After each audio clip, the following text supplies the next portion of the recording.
आनन्दमयि चैतन्यमयि सत्यमयि परमे। ॐ आनन्दमयी चैतन्यमयी सत्यमयी परमे। ॐ आनन्दमयी चैतन्यमयी सत्यमयी परमे। ಎಲ್ಲರಿಗೂ ನಮಸ್ಕಾರ. Once again, welcome to the Integral Yoga Talk Series by Professor Nandish from Sri Aurobindo Society, Tumkur Center. Professor Nandish is a physics professor at a college in Tumkur. He has given many talks and workshops on Sri Aurobindo's The Life Divine, Savitri, and other subjects. Also a specialist on Sri Kuvempu's Ramayana Darshanam, which he has given a talk at many places. He has also won many awards. Well, with these few words, I hand over the session to Professor Nandish. ನಮಸ್ಕಾರ. ಎಲ್ಲ ಪೂರ್ಣಯೋಗ ಪಥದ ಸಾಧಕರಿಗೆ, ಹಿರಿಯರಿಗೆ, ಮಾತೆಯರಿಗೆ ನಮಸ್ಕಾರ. ಪೂರ್ಣಯೋಗ ಪಥದ ಹಾದಿಯಲ್ಲಿ 11ನೇ ಹೆಜ್ಜೆಯನ್ನು ನಾವು ಇಡ್ತಾ ಇದ್ದೇವೆ. ಈ ಹೊತ್ತು ಜ್ಞಾನ ಯೋಗ ಮಾರ್ಗ ಸಮನ್ವಯ ಅಂತ ಹೇಳಿ ವಿಷಯ. ಜ್ಞಾನ ಯೋಗ, ಭಕ್ತಿ ಯೋಗ, ಕರ್ಮಯೋಗ, ರಾಜಯೋಗ ಇತ್ಯಾದಿ ಎಲ್ಲ ಯೋಗಗಳನ್ನ ನಾವು ಬೇರೆ ಬೇರೆ ಉದ್ದೇಶಗಳಿಗಾಗಿ ನಿಯೋಜಿಸಿ ಅದನ್ನ ನಾವು ನಮ್ಮ ಸಾಧನೆಯ ಒಂದು ಹಾದಿಯಲ್ಲಿ ಮುನ್ನಡೆಯಲಿಕ್ಕೆ ಬಳಸ್ಕೊಳ್ಬಹುದು. ಯೋಗ ಸಮನ್ವಯ ಗ್ರಂಥದಲ್ಲಿ ಮಹರ್ಷಿ ಅರವಿಂದರು ಈ ಎಲ್ಲ ಯೋಗಗಳ ಒಂದು ಉಪಯೋಗವೇನು, ಪ್ರಯೋಜನವೇನು, ಅವುಗಳ ಶಕ್ತಿ ಮತ್ತು ವ್ಯಾಪ್ತಿ ಏನು ಅನ್ನುವಂಥದ್ದನ್ನು ಬಹಳ ಸೊಗಸಾಗಿ ಚಿತ್ರಿಸ್ತಾ ಹೋಗ್ತಾರೆ. ಅದು ಒಂದು ಸ್ವಲ್ಪವೂ ಸಂಶಯಕ್ಕೆ, ಶಂಕೆಗೆ ಎಡೆ ಇರದಂತೆ ಮತ್ತು ಆ ಒಂದು ಮಾರ್ಗಗಳ ಪೂರ್ಣ ಪರಿಚಯ ನಮಗಾಗುವಂತೆ ಅಲ್ಲಿ ನಮಗೆ ವಿವರಣೆಯನ್ನು ಅವರು ಕೊಡ್ತಾ ಹೋಗ್ತಾರೆ. ಈ ಹೊತ್ತು ಮಹರ್ಷಿ ಅರವಿಂದರು ಯೋಗ ಸಮನ್ವಯ ಗ್ರಂಥದಲ್ಲಿ ಜ್ಞಾನಯೋಗದ ಮಾರ್ಗ ಸಮನ್ವಯ ಅನ್ನುವಂಥದ್ದರ ಬಗ್ಗೆ ಯಾವ ತರದಲ್ಲಿ ಚಿಂತನೆಗಳನ್ನ ಮಾಡಿದ್ದಾರೆ ಅನ್ನುವಂಥದ್ದನ್ನು ನಾವು ನೋಡ್ತಾ ಹೋದ್ರೆ ಆಶ್ಚರ್ಯ ಆಗುತ್ತೆ. ಮೊಟ್ಟ ಮೊದಲಿಗೆ ಅವರು ಹೇಳುವಂಥದ್ದು ಜ್ಞಾನದ ಪರಮೋಚ್ಚ ಉದ್ದೇಶ ಏನಿದೆ ಅಂತಂದ್ರೆ ಪರಮಾತ್ಮನನ್ನ ನಾವು ಪಡೆಯುವುದು ಅಂತ ಹೇಳಿ. ಅಲ್ಲಿ ಹಿಂತಿರುಗಿ ಪಡೆಯುವುದು ಅಂತ ಕೂಡ ನಾವು ಹೇಳ್ಕೊಳ್ಬಹುದು. ಯಾಕೆ ಅಂತ ಅಂದ್ರೆ ಆ ಪರಮಾತ್ಮನ ಇರುವಿಕೆ ಇಲ್ಲದೆ ಇರುವ ಯಾವ ಅಸ್ತಿತ್ವವೂ ಇಲ್ಲ. ನಮ್ಮೊಳಗಡೆಗೂ ಪರಮಾತ್ಮನೇ ಇದ್ದಾನೆ. ಪರಮಾತ್ಮನೇ ಈ ದೇಹದ ಮೂಲಕ ಕಾರ್ಯಾಚರಣೆ ಮಾಡ್ತಾ ಇದ್ದಾನೆ. ಆದ್ರೆ ಅದನ್ನು ನಾವು ಮರೆತಿದ್ದೇವೆ. ಈ ವಿಸ್ಮರಣೆ ಏನಿದೆ, ಮರೆವು ಏನಿದೆ, ಇದನ್ನ ಹೋಗಲಾಡಿಸಿಕೊಂಡು ಸ್ವಸ್ಮರಣೆಯನ್ನ, ಸ್ವಸ್ಮೃತಿಯನ್ನ ಮಾಡಿಕೊಳ್ಳುವುದೇ ಜ್ಞಾನದ ಪ್ರಧಾನವಾದ ಪರಮೋಚ್ಚವಾದ ಉದ್ದೇಶ ಅಂತ ಮಹರ್ಷಿ ಅರವಿಂದರು ನಮಗೆ ಘೋಷಿಸ್ತಾರೆ. ಯಾಕೆ ಅಂತ ಅಂದ್ರೆ ಏನೆಲ್ಲ ಈ ಬ್ರಹ್ಮಾಂಡದೊಳಗಡೆಗೆ ನಮಗೆ ತೋರ್ತಾ ಇದೆಯೋ, ತಾರೆ, ನಿಹಾರಿಕೆಗಳು, ಗ್ರಹಗಳು ಇತ್ಯಾದಿ ಇತ್ಯಾದಿ, ಈ ನಮ್ಮ ಭೂಗ್ರಹದಲ್ಲಿ ಕಾಣ್ತಾ ಇರ್ತಕ್ಕಂಥ ಗಿಡ, ಮರ, ಪ್ರಾಣಿ, ಪಕ್ಷಿ ಇತ್ಯಾದಿ ಇತ್ಯಾದಿ ಎಲ್ಲ ದೇಹ ರೂಪದಲ್ಲಿ ಇಂದ್ರಿಯ ಗಮ್ಯವಾಗಿರ್ತಕ್ಕಂಥ ಏನು ದ್ರವ್ಯ ಇದೆ ಅದೆಲ್ಲವೂ ಪರಮಾತ್ಮನ ಸದಂಶವೇ ಆಗಿದೆ, ಅಂದ್ರೆ ಸತ್ ಅಂಶವೇ ಆಗಿದೆ. ಹಾಗಾಗಿ ಪರಮಾಣುವಿನಿಂದ ಪರಮೋಚ್ಚನವರೆಗೆ ನಾವು ನೋಡುವಂಥದ್ದೇನಿದೆ ಅದೆಲ್ಲವೂ ಕೂಡ ಪರಮೇಶ್ವರನ ಸದಂಶವೇ ಆಗಿದೆ, ಸತ್ ಅಂಶವೇ ಆಗಿದೆ ಅನ್ನುವಂಥದ್ದು. ಅದು ಸತ್ಯ. ಸೊ ಹೀಗಾಗಿ ಜ್ಞಾನ ಅಂತ ನಮಗೇನಾದರೂ ಅವಶ್ಯಕತೆ ಇದೆ ಅಂದ್ರೆ ಆ ಜ್ಞಾನ ನಮಗೆ ಈ ಒಂದು ಸತ್ ರೂಪವನ್ನ, ಸತ್ ರೂಪ ಅಂದ್ರೆ ಸದ್ರೂಪವನ್ನ, ಪರಮೇಶ್ವರನ ಸದ್ರೂಪವನ್ನ ನಮಗೆ ಪರಿಚಯಿಸಿಕೊಡುವಂತ ಜ್ಞಾನವಾಗಿರಬೇಕು. ಈ ಸತ್ ಪ್ರಜ್ಞೆ ಏನಿದೆ ಅದು ಸತ್ಯದ ಸ್ವರೂಪವೇ. ಕೇವಲ ಭೌತ ವಸ್ತು ಮಾತ್ರವಲ್ಲ, ಭೌತ ಶಕ್ತಿ ಮಾತ್ರವೂ ಅಲ್ಲ, ಸತ್ಯದ ಪ್ರಕಟೀಕರಣ ಅಂತ ಹೇಳಿ ನಾವು ತಿಳಿಬೇಕಾಗತ್ತೆ ಆ ಜ್ಞಾನದ ಮುಖೇನ. ಸ್ವಲ್ಪ ನಾವು ಅದನ್ನ ವಿಶ್ಲೇಷಣೆ ಮಾಡ್ತಾ ನೋಡೋದಾದ್ರೆ, ಕಲ್ಲು, ಮಣ್ಣು, ಗಿಡ, ಮರ, ನೀರು, ಮೋಡ, ಆಕಾಶ ಇತ್ಯಾದಿ ಇತ್ಯಾದಿ ಏನೆಲ್ಲ ಇದೆ ನಮಗೆ ಇಂದ್ರಿಯ ಗಮ್ಯವಾಗಿ ಅನುಭವಕ್ಕೆ ಬರ್ತಾ ಇದೆ ಬಾಹ್ಯ ಪ್ರಪಂಚ, ಅದು ಕೇವಲ ಭೌತ ವಸ್ತು, ಅಚೇತನ. ಅದರೊಳಗಡೆಗೆ ಏನು ಚೇತನ ಇಲ್ಲ, ಅದರೊಳಗೆ ಮನಸ್ಸಿಲ್ಲ, ಅದರೊಳಗೆ ಪ್ರಾಣ ಇಲ್ಲ ಅನ್ನೋ ಅಂಥದ್ದೊಂದು ಸಹಜವಾದಂಥ ಭಾವ ನಮ್ಮೊಳಗಡೆಗೆ ಬೆಳೀತದೆ. ನಮಗೆ ಹಾಗೆ ತಿಳಿಲಿಕ್ಕೆ ಅದು ಕಾರಣ ಆಗುತ್ತದೆ. ಅದು ಇಗ್ನೋರೆನ್ಸು. ಅದು ಆ ಶಕ್ತಿಯ ಮೂಲಕ ಪ್ರಕಟವಾಗಿದೆ. ಹಾಗಾಗಿ ಭೌತ ವಿಜ್ಞಾನಿಯು ಕೂಡ ಅದನ್ನು ಹೇಳ್ತಾನೆ, ಏನ್ ತೋರ್ತಾ ಇದೆ ದ್ರವ್ಯ, ಅದು ಕೇವಲ ದ್ರವ್ಯ ಅಲ್ಲ, ಅದು ಶಕ್ತಿಯ ಒಂದು ಘನೀಕೃತ ಸ್ಥಿತಿ ಅಂತ ಹೇಳಿ. ಸೊ ವಿಜ್ಞಾನಿಯ ಕಣ್ಣಿಗೆ ಕಾಣುವಂತ ಆ ಶಕ್ತಿ ಏನಿದೆ ಅದು ಕೂಡ ಪರಮೋಚ್ಚ ಪರಮಾತ್ಮನ ಒಂದು ಪ್ರಕಟೀಕರಣದ ಒಂದು ಆಯಾಮ ಅಂತ ಹೇಳಿ. ಸೊ ಹಾಗಾಗಿ ಏನು ಆಕಾಶ ಅಂತೀವಿ, ಏನು ವಾಯು ಅಂತೀವಿ, ಏನು ನೀರು ಅಂತೀವಿ, ಏನು ಅಗ್ನಿ ಅಂತೀವಿ, ಏನು ಪೃಥ್ವಿ ಅಂತೀವಿ, ಏನು ಸಸ್ಯ ಅಂತೀವಿ, ಏನು ದೇಹಗಳು ನಾವೆಲ್ಲ ನೋಡ್ತೀವಿ, ಅದೆಲ್ಲವೂ ಕೂಡ ಸದಂಶವೇ, ಪರಮೇಶ್ವರನ ಸದ್ರೂಪವೇ ಅಂತ ಹೇಳಿ. ಇದು ಜ್ಞಾನದ ಪ್ರಧಾನವಾಗಿರ್ತಕ್ಕಂಥ ಒಂದು ಉದ್ದೇಶ, ಇದನ್ನು ನಮಗೆ ತಿಳಿಸ್ಕೊಡುವಂಥದ್ದು. ಈ ಥರದಲ್ಲೇನಾದ್ರೂ ನಾವು ಜಗತ್ತನ್ನ ನೋಡ್ಬೇಕು ಅಂದ್ರೆ ಮೊಟ್ಟ ಮೊದಲು ನಾವು ನಮ್ಮನ್ನ ನೋಡ್ಕೊಳ್ಬೇಕಾಗತ್ತೆ. ನಾವು ನಮ್ಮನ್ನ ನೋಡಿಕೊಂಡು ಈ ಒಂದು ಶಾರೀರ ಮತ್ತು ಶರೀರ ಎರಡನ್ನೂ ನಾವೇನಾದ್ರೂ ಧ್ಯಾನಿಸಿದ್ದಾದ್ರೆ ಇದ್ರೊಳಗಡೆಗೆ ಏನು ಕಾಣ್ತೀವೋ ಸದಂಶ, ಆ ಸದಂಶವೇ ಆಚೆ ಕಡೆಗಿನ ಎಲ್ಲ ವಸ್ತು ವಿಶೇಷಗಳಲ್ಲಿ ನಮಗೆ ಕಾಣೋದಕ್ಕೆ ಸಾಧ್ಯವಾಗುತ್ತೆ. ಹಾಗಾಗಿ ನಾವು ಮೊದಲು ನಮ್ಮ ಈ ಅಸ್ತಿತ್ವ ಏನಿದೆ, ದೇಹ ಏನಿದೆ, ಪ್ರಾಣ ಏನಿದೆ, ಮನಸ್ಸೇನಿದೆ, ಅದರೊಳಗಡೆಗೆ ಅಹಂ ಏನಿದೆ, ಯಾವ ತರದಲ್ಲಿ ದೇಹ ಯಂತ್ರದ ಮೂಲಕ ಕಾರ್ಯಾಚರಣೆ ನಡೀತಾ ಇದೆ ಪರಮೇಶ್ವರನದು ಅನ್ನುವಂಥದ್ದನ್ನು ಮೊದಲು ಅರಿಯಬೇಕಾಗತ್ತೆ, ತಿಳಿಯಬೇಕಾಗತ್ತೆ.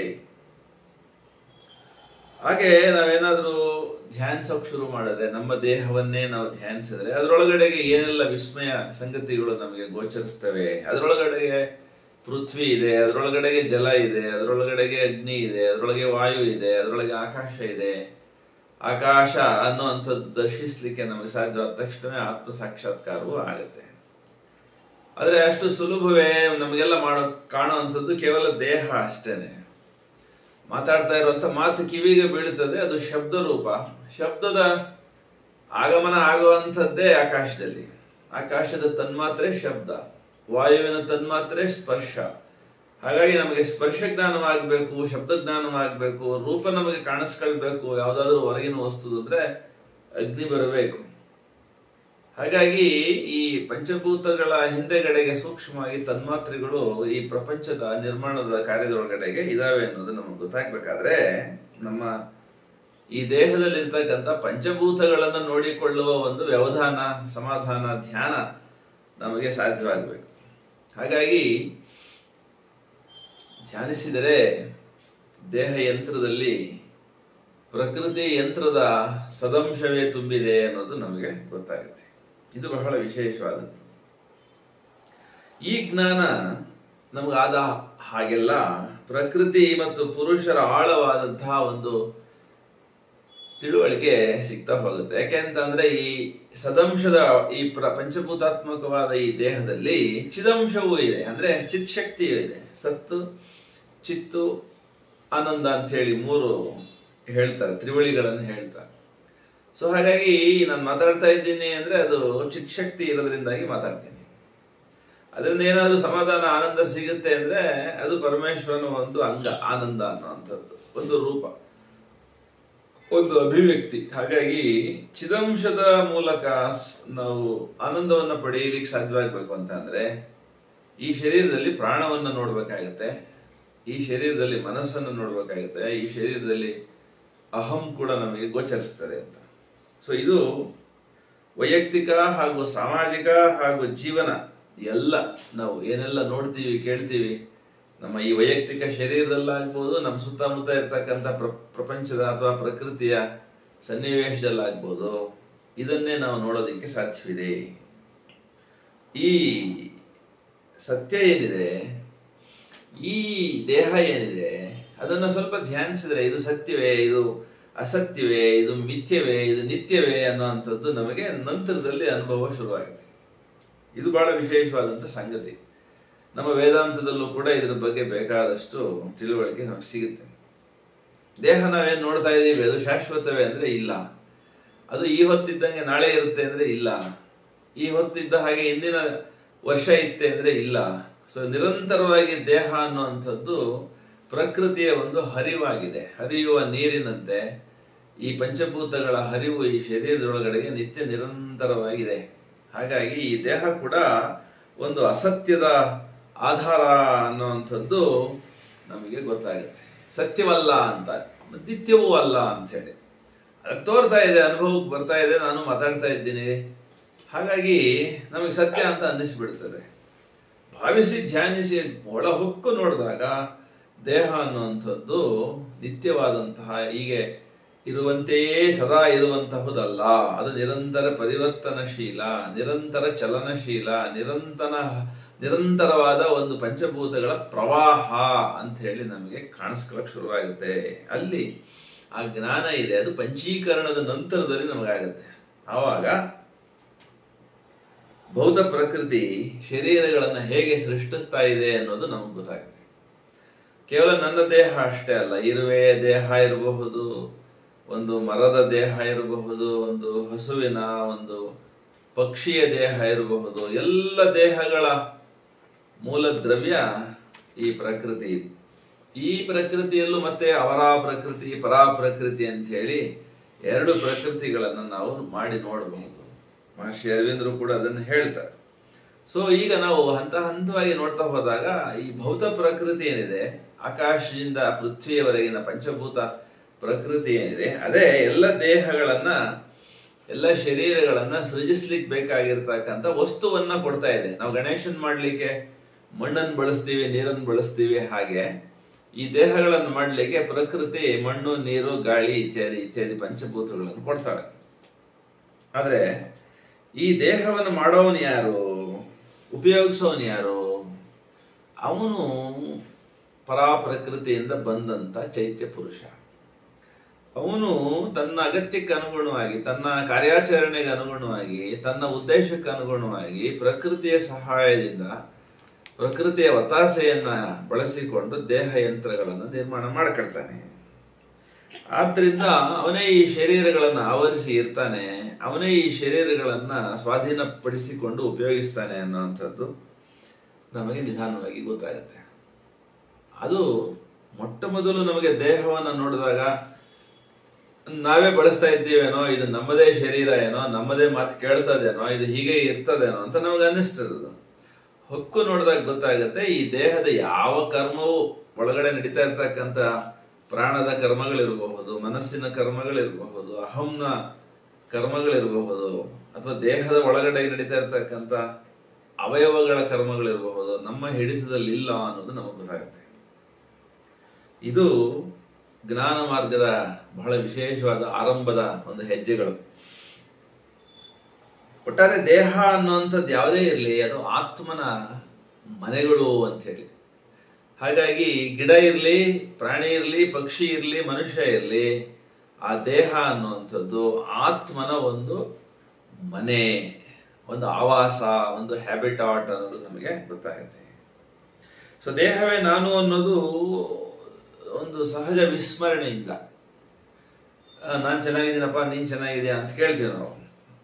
ಸೊ ಮಗು ಎಷ್ಟು ಚೆನ್ನಾಗಿದೆ ಅಂತ ಹೇಳ್ತೀವಿ ನಾವು. ಆದರೆ ಏನು ಚೆನ್ನಾಗಿದೆ ಅದು ಅಂದರೆ ದೇಹ ನೋಡ್ಲಿಕ್ಕೆ ಬಹಳ ಬೆಳ್ಳಗಿದೆ, ದುಂಡಾಗಿದೆ, ಮೃದುವಾಗಿದೆ, ಬಹಳ ನೋಡ್ಲಿಕ್ಕೆ ಮುದ್ದಾಗಿ ಕಾಣ್ತದೆ ಅಂತ ಹೇಳಿ. ದೇಹ ಅನ್ನುವಂಥದ್ದೇನಿದೆ ಅದು ನಾನು ಅನ್ನುವಂಥದ್ದು ವಿಸ್ಮರಣೆ. ಆ ನಾನು ಅನ್ನೋದು ಯಾವುದು, ಅದು ದೇಹ ಅಲ್ಲ. ದೇಹ ನಾನು ಅಂತ ಹೇಳಲ್ಲ. ದೇಹ ನಾನು ಅಂತ ಹೇಳಲಿಕ್ಕೆ ಸಾಧ್ಯವೇ ಇಲ್ಲ. ಆ ನಾನು ಅಂತ ಹೇಳೋದು ದೇಹ ಅಲ್ಲ. ಇದು ಸ್ವಸ್ಮರಣೆ ಆದವನಿಗೆ ಗೊತ್ತಾಗುತ್ತೆ, ಸ್ವಸ್ಮೃತಿ ಆದವನಿಗೆ ಗೊತ್ತಾಗುತ್ತೆ. ವಿಸ್ಮೃತಿಯಲ್ಲಿರೋರಿಗೆ ದೇಹವೇ ನಾನು ಅನ್ನುವಂಥದ್ದು ಇರ್ತದೆ. ಯಾವಾಗ ವಿಸ್ಮರಣೆ ಒಳಗಡೆಗೆ, ವಿಸ್ಮೃತಿ ಒಳಗಡೆ ನಾವಿರ್ತೀವಿ, ದೇಹವೇ ನಾನು ಅಂತ ಹೇಳಿ ಭಾವಿಸ್ತೀವಿ, ಅಲ್ಲಿ ಅಜ್ಞಾನದ ಆವರಣದೊಳಗಡೆಗೆ, ಅಜ್ಞಾನದ ಕಾರ್ಯಾಚರಣೆ ಒಳಗಡೆಗೆ ದೇಹ, ಪ್ರಾಣ, ಮನಸ್ಸು ಎಲ್ಲ ಸಿಕ್ಕಾಕತ್ತವೆ.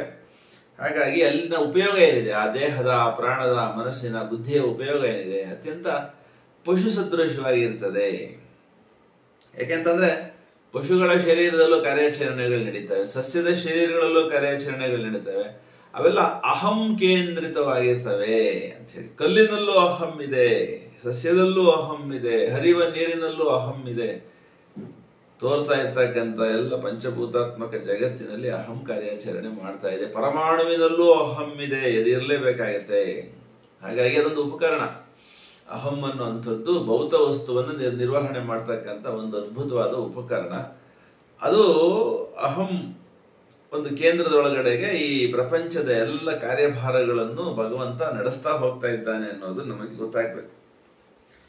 ಆ ಅಹಂನಿಂದ ಪಾರಾದಾಗ ಸ್ವಸ್ಮರಣೆ ಆಗುತ್ತೆ. ಅಂದ್ರೆ ಈ ಹಿಂದೆಗಡೆಗೆ ಅಹಂನ ದಾಟಿ ಮುಂದೆ ಬಂದಾಗ ನಾನು ಯಾರು, ನಾನು ಅನ್ನೋದು ಯಾವುದು, ನಾನು ಅಂತಿರೋದು ಅನ್ನೋದು ಗೊತ್ತಾಗುತ್ತೆ. ಅದು ಗೊತ್ತಾದ ತಕ್ಷಣನೇ ಈ ಹುಟ್ಟು ಸಾವು ಅನ್ನೋ ಬಾಧೆ ಇರಲ್ಲ. ಯಾಕೆಂತಂದ್ರೆ ದೇಹ ನಾವಲ್ಲ ಅನ್ನುವಂಥದ್ದು ಅವಾಗ ಗೊತ್ತಾಗತ್ತೆ ನಮಗೆ. ಅಹಂನಿಂದ ಮುಂದೆ ಬಂದಾಗ ಈ ದೇಹ ನಾವಲ್ಲ, ಇದು ಪ್ರಕೃತಿ ಇದು ಅನ್ನೋದು ಗೊತ್ತಾಗತ್ತೆ. ಆವಾಗ ಮೃತ್ಯು ಭಯ ಹೊರಟೋಗತ್ತೆ, ಅಮೃತತ್ವದ ದರ್ಶನ ಆಗತ್ತೆ. ನನಗೆ ಸಾವಿಲ್ಲ, ಹಾಗೆ ತಿಳಿದಿದ್ದು ತಪ್ಪು, ಹೆದರಿದ್ದು ತಪ್ಪು ಅನ್ನೋದು ನಮಗೆ ಅವಾಗ ಗೊತ್ತಾಗತ್ತೆ. ಯಾಕೆ ಹೀಗೆ ಅಷ್ಟು ಸುಲಭವಾಗಿ ನಮ್ಗೆ ಅರ್ಥವಾಗಲ್ಲ ಅಂತ ಅಂದ್ರೆ, ನಮ್ಮ ಈ ಅಜ್ಞಾನ ಅನ್ನುವಂಥದ್ದು, ಜ್ಞಾನವಿಲ್ಲದೆ ಇರುವಂಥದ್ದು, ಅಥವಾ ಒಂದು ಮೋಹ ಅನ್ನುವಂಥದ್ದು, ದೇಹವೇ ನಾನು ಅಂತ ಭ್ರಾಂತಿಗೆ ಒಳಗಾಗುವಂಥದ್ದು, ಆ ದೇಹ ಸಂಬಂಧಗಳ ಮೋಹದಲ್ಲಿ ಬೀಳುವಂಥದ್ದು, ದೇಹವನ್ನ ಸುಖಿಸುವಂಥದ್ದು, ಅದಕ್ಕೆ ಬೇಕಾಗಿರೋ ವಸ್ತುಗಳನ್ನು ಸಂಗ್ರಹಿಸುವಂಥದ್ದು ಇತ್ಯಾದಿ ವ್ಯಾಪಾರಗಳಲ್ಲೇನೆ ಮನಸ್ಸು, ಪ್ರಾಣ, ಬುದ್ಧಿ, ಅಹಂ ಎಲ್ಲವೂ ತೊಡಗಿರವೆ. ಆ ಕಾರಣಕ್ಕಾಗಿ ಈ ಸುಖ ದುಃಖ, ಈ ನಾನು ಈ ಪ್ರಾಣ ಅನ್ನುವಂಥದ್ದು, ನಾನು ಈ ದೇಹ ಅನ್ನುವಂಥದ್ದು, ಅದು ಯಾವಾಗ ನಮ್ಮೊಳಗಡೆಗೆ ಈ ಭಾವ ಆವರಿಸ್ಕೊಳುತ್ತೋ, ಅದ್ರ ಮೇಲೆ ನಮಗೆ ಒಂದು ನಿಶ್ಚಯಾತ್ಮಕವಾಗಿ ಶ್ರದ್ಧೆ ಬೆಳೀತದೋ, ಅವಾಗ ಪುನರ್ಜನ್ಮ ಅನ್ನುವಂಥದ್ದು ನಮಗೆ ಬೇಕಾಗುತ್ತೆ, ಅನಿವಾರ್ಯವಾಗುತ್ತೆ. ಅಮೃತತ್ವ ಅನ್ನುವಂಥದ್ದು ಸುಲಭವಾಗಿ ಅವಾಗ ನಮಗೆ ಕಾಣೋದಿಲ್ಲ. ನಾನು ಅನ್ನುವಂಥದ್ದು ಈ ದೇಹವಲ್ಲ ಅನ್ನುವಂಥ ಅರಿವು ಆಗಲ್ಲ. ಸೊ ದೇಹದೊಂದಿಗೆ ಸಮನ್ವಯ ಮಾಡಿಕೊಳ್ಳುವುದು ಅವಿದ್ಯೆಯ ಕಾರಣಕ್ಕಾಗಿ ಅನ್ನೋದು ಇಷ್ಟರಿಂದ ಗೊತ್ತಾಗುತ್ತೆ ನಮಗೆ. ಹಾಗೇನೆ ಅಷ್ಟೇನಾದ್ರೆ ಇಲ್ಲ, ಪ್ರಾಣದೊಂದಿಗೆ ಕೂಡ ನಾವು ಒಂದು ಅಸ್ಮಿತೆಯನ್ನ ಅಥವಾ ಒಂದು ಮೋಹವನ್ನು ನಾವು ಬಳಸ್ಕೊತೀವಿ. ಸೊ ಈ ದೇಹ ಅನ್ನುವಂಥದ್ದು ವೈಯಕ್ತಿಕ ಮಾನಸಿಕ ಕೇಂದ್ರದ ಒಂದು ಆಧಾರ. ಪ್ರಾಣ ಪ್ರವಾಹದಿಂದ ಕೂಡಿದ ನರಮಂಡಲ ದೇಹವನ್ನ ಮನಸ್ಸಿಗೆ ಜೋಡಿಸುತ್ತದೆ. ಪ್ರಾಣದ ಮೂಲಕವೇ ಮನವು ದೇಹವನ್ನು ಭೌತ ಜಗತ್ತಿಗೆ ಸಪ್ರಜ್ಞವಾಗಿಸುತ್ತದೆ. ಪ್ರಾಣದ ಸ್ತರಕ್ಕೂ ಸಪ್ರಜ್ಞವಾಗುವ ಮನಸ್ಸಿನಿಂದಾಗಿ ಅದು ಭೌತದಲ್ಲಿಯೇ ನೆಟ್ಟಿದೆ ಅನ್ನುವಂಥದ್ದು ಒಂದು ಪ್ಯಾರ ಬರುತ್ತೆ. ಇದನ್ನು ಸ್ವಲ್ಪ ನಾವು ಗಮನ ಇಟ್ಟು ನೋಡಿದಾಗ ಗೊತ್ತಾಗುತ್ತೆ ನಮಗೆ, ಹೇಗೆ ಅಪರ ಅನ್ನುವಂಥದ್ದರ ಒಳಗಡೆಗೆ ಈ ಕೋಶಗಳು, ಅನ್ನಮಯ, ಪ್ರಾಣಮಯ, ಮನೋಮಯ, ವಿಜ್ಞಾನಮಯ ಕೋಶಗಳು ನಿರ್ಮಾಣವಾಗ್ತವೋ, ಹಾಗೇನೆ ಆ ಒಂದೊಂದು ಕೋಶಗಳ ಒಂದು ಸೆಪರೇಷನ್ ಅನ್ನ, ಅಂದ್ರೆ ಒಂದು ಡಿಮಾರ್ಕೇಶನ್ ಅನ್ನ ನಾವು ಮಾಡ್ಕೊಳ್ಳೋದಿಕ್ಕೆ ಸಾಧ್ಯವಾದರೆ ದೇಹವನ್ನು ಧ್ಯಾನಿಸ್ತಾ ನಾವು ಹಾಗೆ ಒಂದೊಂದೇ ಕೋಶಗಳಿಂದ ನಾವು ಮೇಲೆ ಮೇಲೆ ಮೇಲೆ ಉತ್ತರಾಯಣ ಜರ್ನಿ ಮಾಡಿದಾಗ ನಡಿಗೆ ಒಳಗಡೆ ಗೊತ್ತಾಗುತ್ತೆ ನಮಗೆ, ಈ ದೇಹ ಅನ್ನುವಂಥದ್ದರ ಒಳಗಡೆಗೆ ಪ್ರಾಣ ಅನ್ನುವಂಥದ್ದು ಸಂಚರಿಸ್ತಾ ಇದೆ. ಅದು ಎಲ್ಲ ಕಡೆಗೆ ಓಡಾಡ್ತಾ ಇದೆ. ಆ ಪ್ರಾಣ ಅನ್ನುವಂಥದ್ದು ಎಲ್ಲಿ ಹೋಗೋದಿಲ್ವೋ ಆ ಭಾಗ ದೇಹದಲ್ಲಿ ಸತ್ತೋಗುತ್ತೆ, ಅದು ಕೆಟ್ಟೋಗುತ್ತೆ, ಅದು ಕೆಲಸ ಮಾಡದಂತಾಗುತ್ತೆ, ಜಡ ಆಗಿ ಬಿಡುತ್ತದೆ. ಅಲ್ಲಿ ಮುಟ್ಟಿದ್ರೆ ನಮಗೆ ಸ್ಪರ್ಶವಾಗಲ್ಲ. ಎಲ್ಲಿ ಪ್ರಾಣ ಅನ್ನೋದು ಹೋಗಲ್ವೋ ಅಲ್ಲಿ ಮುಟ್ಟಿದ್ರೆ ನಮಗೆ ಸ್ಪರ್ಶವಾಗಲ್ಲ. ಅಲ್ಲಿನ ಚರ್ಮದಲ್ಲಿ, ಅಲ್ಲಿನ ಒಳಗಡೆ ಮಾಂಸದಲ್ಲಿ ಯಾವುದೇ ಸಂವೇದನೆಗಳು ಉಂಟಾಗಲ್ಲ. ಅಲ್ಲಿನ ಜೀವಕೋಶಗಳಲ್ಲಿ ಉಸಿರಾಟ ನಡೆಯಲ್ಲ. ಸೊ ಹೀಗೆ ಈ ದೇಹದ ಎಲ್ಲ ಕಾರ್ಯಾಚರಣೆಗಳ ಹಿಂದೆ ಪ್ರಾಣದ ಪ್ರವಾಹ ಅನ್ನುವಂಥದ್ದು ಅವಿರತವಾಗಿ ನಿರಂತರವಾಗಿ ನಡೆದಿದೆ ಅನ್ನುವಂಥದ್ದು ನಮಗೆ ಗೋಚರಿಸ್ತದೆ. ಅವಾಗ ಏನಾಗುತ್ತೆ, ಆ ಪ್ರಾಣ ಇಲ್ಲದೆ ಹೋದ್ರೆ ಈ ಶರೀರ ಉಳಿಯಲ್ಲ ಅನ್ನೋದು ಗೊತ್ತಾಗುತ್ತೆ. ಪ್ರಾಣ ಹೋಯ್ತು ಅಂದ ತಕ್ಷಣನೇ ದೇಹನ ಆಚೆಗಿಡಿ, ಅದನ್ನ ಮಣ್ಣಲ್ಲಿ ಹಾಕಿ, ಅದನ್ನ ಸುಟ್ಟು ಹಾಕಿ ಅಂತೆಲ್ಲ ಹೇಳ್ತೀವಲ್ಲ ನಾವು. ಹಾಗಾಗಿ ದೇಹಕ್ಕೆ ಬೆಲೆ ಬರುವಂಥದ್ದು ಪ್ರಾಣದ ಪ್ರವಾಹಗಳಿಂದ ಅಂತ. ಸೊ ಪ್ರಾಣ ಅನ್ನೋದು ಬಂದ ತಕ್ಷಣನೇ ಅದನ್ನು ನಿರ್ವಹಣೆ ಮಾಡೋದಕ್ಕೆ ನರಮಂಡಲ ಬರುತ್ತೆ. ನರಮಂಡಲ ಬಂದ ತಕ್ಷಣನೇ ಅದರ ಮೂಲಕ ಕಾರ್ಯಾಚರಣೆ ಮಾಡುವಂತ ಮನಸ್ಸು ಜೊತೆಗೆ ಬಂದುಬಿಡುತ್ತೆ. ಹಾಗಾಗಿ ದೇಹದ ಮತ್ತು ಮನಸ್ಸಿನ ನಡುವೆ ಪ್ರಾಣದ ಒಂದು ವ್ಯವಸ್ಥೆ ಇದೆ. ಆ ಒಂದು ಪ್ರಾಣ ಅನ್ನುವಂಥದ್ದು ಪ್ರವಾಹ ರೂಪದಲ್ಲಿ ಓಡಾಡ್ತಾ ಇರೋದಕ್ಕೆ ಈ ಮನಸ್ಸು ಮತ್ತು ಈ ದೇಹ ಅನ್ನುವಂಥದ್ದು ಒಂದು ನಡುವಿನ ಕೊಂಡಿಯಾಗಿ ಪ್ರಾಣ ನಮಗೆ ಗೋಚರಿಸ್ತದೆ. ಅದಾದ ಮೇಲೆ ಈ ಪ್ರಾಣದ ಮೂಲಕ ಈ ಭೌತ ಶರೀರ ಭೌತ ಜಗತ್ತನ್ನ ನಮಗೆ ದರ್ಶಿಸ್ತದೆ. ಅದು ಮೋಡ, ಅದು ಬೆಟ್ಟ, ಅದು ಗುಡ್ಡ, ಇದು ಕಲ್ಲು, ಇದು ನೀರು ಅನ್ನುವಂಥದ್ದು ಈ ದೇಹದ ಮೂಲಕ ನಮಗೆ ಈ ಜಗತ್ತಿಗೆ ಏರ್ಪಡ್ತಕ್ಕಂಥ ಸಂಬಂಧ. ಹಾಗಾಗಿ ಇಂದ್ರಿಯಾತ್ಮಕವಾಗಿ ಈ ಜಗತ್ತು ನಮಗೆ ಅರಿವಿಗೆ ಬರೋದೇ ಈ ಪ್ರಾಣದ ಈ ದೇಹದ ಮೂಲಕ. ಹಾಗಾಗಿ ಜಗತ್ತು ಮತ್ತು ಪ್ರಾಣದ ನಡುವೆ ದೇಹ ಬರುತ್ತೆ. ಸೊ ಹಾಗಾಗಿ ಈ ದೇಹಕ್ಕೆ ಈ ಜಗತ್ತಿಗೆ ಒಂದು ಸಂಪರ್ಕ ಕೊಂಡಿಯನ್ನ ಏರ್ಪಡಿಸುವಂಥದ್ದೇ ಈ ಪ್ರಾಣ ಇಂದ್ರಿಯಗಳ ದ್ವಾರ. ಹಾಗಾಗಿ ಪ್ರಾಣಕ್ಕೂ ಮನಸ್ಸಿಗೂ ಸಂಬಂಧ ಇದೆ ನರಮಂಡಲಗಳ ಮೂಲಕ. ಹಾಗೆ ಮುಂದಕ್ಕೆ ಹೋದರೆ ಮನಸ್ಸಿನಿಂದಾಗಿ ನಾವು ಈ ಜಗತ್ತಿನೊಳಗಡೆಗೆ ಈ ದೇಹದೊಳಗಡೆಗೆ ಕಾರ್ಯಾಚರಣೆಯನ್ನ ಮಾಡ್ತಾ ಇದ್ದೀವಿ ಅನ್ನುವಂಥದ್ದು ಮೇಲ್ನೋಟಕ್ಕೆ ನಮಗೆ ಅಹಂ ಕೇಂದ್ರದಲ್ಲಿ ಗೊತ್ತಾಗತ್ತೆ. ಈ ಭೌತದಲ್ಲಿ ಹೀಗೆ ಕೆಲಸ ಮಾಡ್ತಾ ಇರ್ತಕ್ಕಂಥ ಮನಸ್ಸೇನಿದೆ ಅದು ಉಳಿದುದರ ಅರಿವಿನಿಂದ ಮರೆಯಾಗಿ ಅಸ್ಪಷ್ಟ ಅರ್ಧಪ್ರಜ್ಞೆಯಲ್ಲಿ ವ್ಯವಹಾರ ಮಾಡುತ್ತೆ. ತಾನು ಅಲ್ಲದುದರಲ್ಲಿ ವಿಸ್ಮೃತಿಯನ್ನು ಹೊಂದಿಬಿಡುತ್ತದೆ ಅಂತ ಹೇಳಿ. ಆಕ್ಚುಲಿ ಮನಸ್ಸು ಅನ್ನುವಂಥದ್ದು ಏನು ಮಾಡೋದಿಲ್ಲ ಕೆಲಸ. ಆದ್ರೆ ಪ್ರಾಣದ ಮೂಲಕ ದೇಹದ ಮೂಲಕ ಏನ್ ಕೆಲಸ ಆಗ್ಬೇಕು ಅದು ಮನಸ್ಸಿನ ಒಂದು ಮೇಲುಸ್ತುವಾರಿಯಲ್ಲಿ ನಿರ್ವಹಣೆ ಆಗ್ತಾ ಇರುತ್ತೆ, ಸೂಪರ್ವಿಷನ್ ಒಳಗಡೆಗೆ. ಹಾಗಾಗಿ ಈ ದೇಹದ ಈ ಪ್ರಾಣದ ಈ ಮನಸ್ಸಿನ ಸೂಪರ್ವಿಷನ್ ಏನ್ ಮಾಡ್ತಾ ಇದೆ ಮನಸ್ಸು, ಅದು ಆ ಕಾರಣಕ್ಕಾಗಿ ತನ್ನನ್ನು ತಾನು ಮರೆತು ಬಿಡುತ್ತೆ, ತನ್ನ ಶಕ್ತಿಗಳನ್ನೆಲ್ಲ ಮರೆತು ಬಿಡುತ್ತೆ. ತನ್ನನ್ನು ಸೀಮಿತಗೊಳಿಸಿಕೊಂಡು ನಾನು ಪ್ರಾಣ ಅಂತ ಭಾವಿಸಿ, ನಾನು ದೇಹ ಅಂತ ಭಾವಿಸಿ, ದೇಹದ ಮಿತಿಯನ್ನು ತಾನು ಆರೋಪಿಸಿಕೊಂಡು, ಪ್ರಾಣದ ಮಿತಿಯನ್ನು ತಾನು ಆರೋಪಿಸಿಕೊಂಡು ತಾನು ಕುಬ್ಜವಾಗುತ್ತೆ, ಅಸ್ಪಷ್ಟವಾಗುತ್ತೆ, ತನ್ನ ತನವನ್ನು ತಾನು ಮರೆತು ಬಿಡುತ್ತೆ. ಸೊ ಆಗ ಏನಾಗುತ್ತೆ, ವಿಸ್ಮೃತಿ ಅನ್ನೋದು ನಮಗೆ ಆವರಿಸ್ತದೆ. ಈ ಆತ್ಮನು ಮನಸ್ಸಿನಲ್ಲಿ ಇಳಿದಾಗ ನಾನು ಮನಸ್ಸು ಅಂತ ತಿಳಿತಾನೆ. ಪ್ರಾಣದ ಜೊತೆಗೆ ಅವನು ತನ್ನನ್ನು ತಾನು ಜೋಡಿಸ್ಕೊಂಡಾಗ ನಾನು ಪ್ರಾಣ ಅಂತ ತಿಳ್ಕೊತಾನೆ. ಸೊ ಹೀಗೆ ಭೌತ ದೇಹದಲ್ಲಿ ಮಗ್ನವಾಗಿ ಮನಸ್ಸಿಗೆ ಇಂಥದ್ದು ಒಂದು ಮೋಹ ಅನ್ನುವಂಥದ್ದು, ಒಂದು ಆವರಣ ಅನ್ನುವಂಥದ್ದು, ಒಂದು ಅವಿದ್ಯೆ ಅನ್ನುವಂಥದ್ದು ಆವರಿಸ್ಕೊಳ್ಳುತ್ತೆ. ಹಾಗೇನೆ ಮನಸ್ಸು ಇದರಿಂದ ಸ್ವಲ್ಪ ಬಿಡುಗಡೆಯನ್ನು ಪಡೆಯೋದಕ್ಕೂ ಗೊತ್ತು. ಅದಕ್ಕೆ ಸದಾಕಾಲ ಪ್ರಾಣದಲ್ಲೇ ಇರುತ್ತೆ ಅಂತಾನೂ ಇಲ್ಲ, ಸದಾಕಾಲ ದೇಹದಲ್ಲೇ ಇರುತ್ತೆ ಅಂತಾನೂ ಇಲ್ಲ. ತಾನೇ ಆಗಿ ಕೂಡ ಅದು ಇರೋದಕ್ಕೆ ಮನಸ್ಸಿಗೆ ಬರುತ್ತೆ. ಆವಾಗ ಅದು ವಿಚಾರ ಮಾಡ್ತಾ ಇರುತ್ತೆ, ಯೋಚನೆ ಮಾಡ್ತಾ ಇರುತ್ತೆ, ಕಲ್ಪನೆ ಮಾಡ್ತಾ ಇರುತ್ತೆ, ಏನೋ ಒಂದು ನೆನಪನ್ನು ಮಾಡ್ಕೊಳ್ತಾ ಇರುತ್ತೆ. ಅವಾಗ ಪ್ರಾಣದ ಎಕ್ಸ್ಪೆನ್ಸ್ ನಲ್ಲಿ ಅದು ಕೂಡ ಮಾಡ್ತಾ ಇರುತ್ತೆ ಕೆಲಸನ. ಸೊ ಹಾಗಾಗಿ ದೇಹ ಅನ್ನುವಂಥದ್ದು ಹೋದ್ಮೇಲೆ ಪ್ರಜ್ಞೆಯಿಂದ, ಅಂದ್ರೆ ಸತ್ತು ಹೋಗೋದು ಅಂತಲ್ಲ, ಮನಸ್ಸಿನ ಒಂದು ಗ್ರಹಿಕೆಯಿಂದ, ಮನಸ್ಸಿನ ಒಂದು ದೃಷ್ಟಿಯಿಂದ ದೇಹ ಹಿಂದಕ್ಕೆ ಸರಿದು ಜುಗುಳಿದಾಗ ಮನಸ್ಸು ಪ್ರಾಣವನ್ನೂ ದಾಟಿದಾಗ ಮನಸ್ಸು ತಾನಾಗಿ ಇರುವಾಗ ಮತ್ತೆ ಅದು ಏನ್ ಮಾಡುತ್ತೆ ಅಂತಂದ್ರೆ ಸ್ವಲ್ಪ ಮಟ್ಟಿಗೆ ಮೇಲ್ಮುಖವಾಗಿ ಊರ್ಧ್ವಮುಖವಾಗಿ ನೋಡೋದಕ್ಕೂ ಅದಕ್ಕೆ ಸ್ವಲ್ಪ ಸ್ವಾತಂತ್ರ್ಯ ಸಿಗುತ್ತೆ. ಇಂದ್ರಿಯಗಳಿಂದ ಬಿಡಿಸಿಕೊಂಡಾಗ ಮೇಲ್ಮುಖವಾದಾಗ ಉನ್ನತ ಮಾನಸಿಕ ಸ್ತರಗಳಿಗೆ ಅದು ತನ್ನನ್ನೇ ತಾನು ಎತ್ತರಿಸ್ಕೊಳ್ಳೋದಕ್ಕೆ ಸಾಧ್ಯ ಇದೆ. ಆ ಸ್ತರಗಳಿಗೆ ಏರಿದಾಗ ಮರಳಿ ದೇಹದಾರಿ ಆಗುವೆ ಅಂತ ಅದು ಹೇಳ್ಕೊಳುತ್ತೆ. ನಾನು ಮೇಲೆ ಹೋಗಿ ವಾಪಸ್ ಬರ್ತೀನಿ ಅಂತ. ನಾವು ಮಲಗಿದಾಗ ಸುಷುಪ್ತಿಗೆ ಹೋಗಿ ಮತ್ತೆ ಎಚ್ಚರಾದಾಗ ಶರೀರಕ್ಕೆ ಬರ್ತೀವಲ್ಲ, ಹಾಗೆ ಧ್ಯಾನಾವಸ್ಥೆಯಲ್ಲಿ, ಮೌನಾವಸ್ಥೆಯಲ್ಲಿ, ಜ್ಞಾನಾವಸ್ಥೆಯಲ್ಲಿ, ಜ್ಞಾನ ಸಾಧನೆಯಲ್ಲಿ ಮುಂದುವರೆದ ಜೀವಕ್ಕೆ ಅಥವಾ ಚೈತ್ಯ ಪುರುಷನಿಗೆ ದೇಹದಿಂದ ಸ್ವಲ್ಪ ಹೊತ್ತು ದೂರ ಇದ್ದು, ಪ್ರಾಣದಿಂದ ಸ್ವಲ್ಪ ಹೊತ್ತು ದೂರ ಇದ್ದು, ತನ್ನಲ್ಲೇ ತಾನು ಇದ್ದು ತಾನು ಏನು ಅನ್ನುವಂಥದ್ದನ್ನು ಕಂಡುಕೊಳ್ಳುವ ಒಂದು ಸ್ಮೃತಿ, ಅದರೊಳಗಡೆ ಸ್ಮರಣೆ ಒಳಗಡೆ ಉಂಟಾಗುತ್ತೆ. ಆವಾಗ ಒಂದು ಹೊಸ ಸಾಧ್ಯತೆ ಅದಕ್ಕೆ ಗೊತ್ತಾಗುತ್ತೆ. ಆ ಹೊಸ ಸಾಧ್ಯತೆ ಏನಂತ ಅಂದ್ರೆ ಜ್ಯೋತಿ ಮತ್ತು ಜ್ಞಾನದ ತತ್ವ ನಾನು ಅನ್ನುವಂಥದ್ದು ಮನಸ್ಸಿಗೆ ಹೊಳಿತದೆ. ಆವಾಗ ತನ್ನ ಆಚೆಗಿನ ಒಂದು ಇರುವಿಕೆಯನ್ನ ಅರಿಯುವ ಒಂದು ಸಾಧ್ಯತೆ ನಮ್ಮ ಮನಸ್ಸಿಗೆ ಪ್ರಾಪ್ತವಾಗುತ್ತೆ.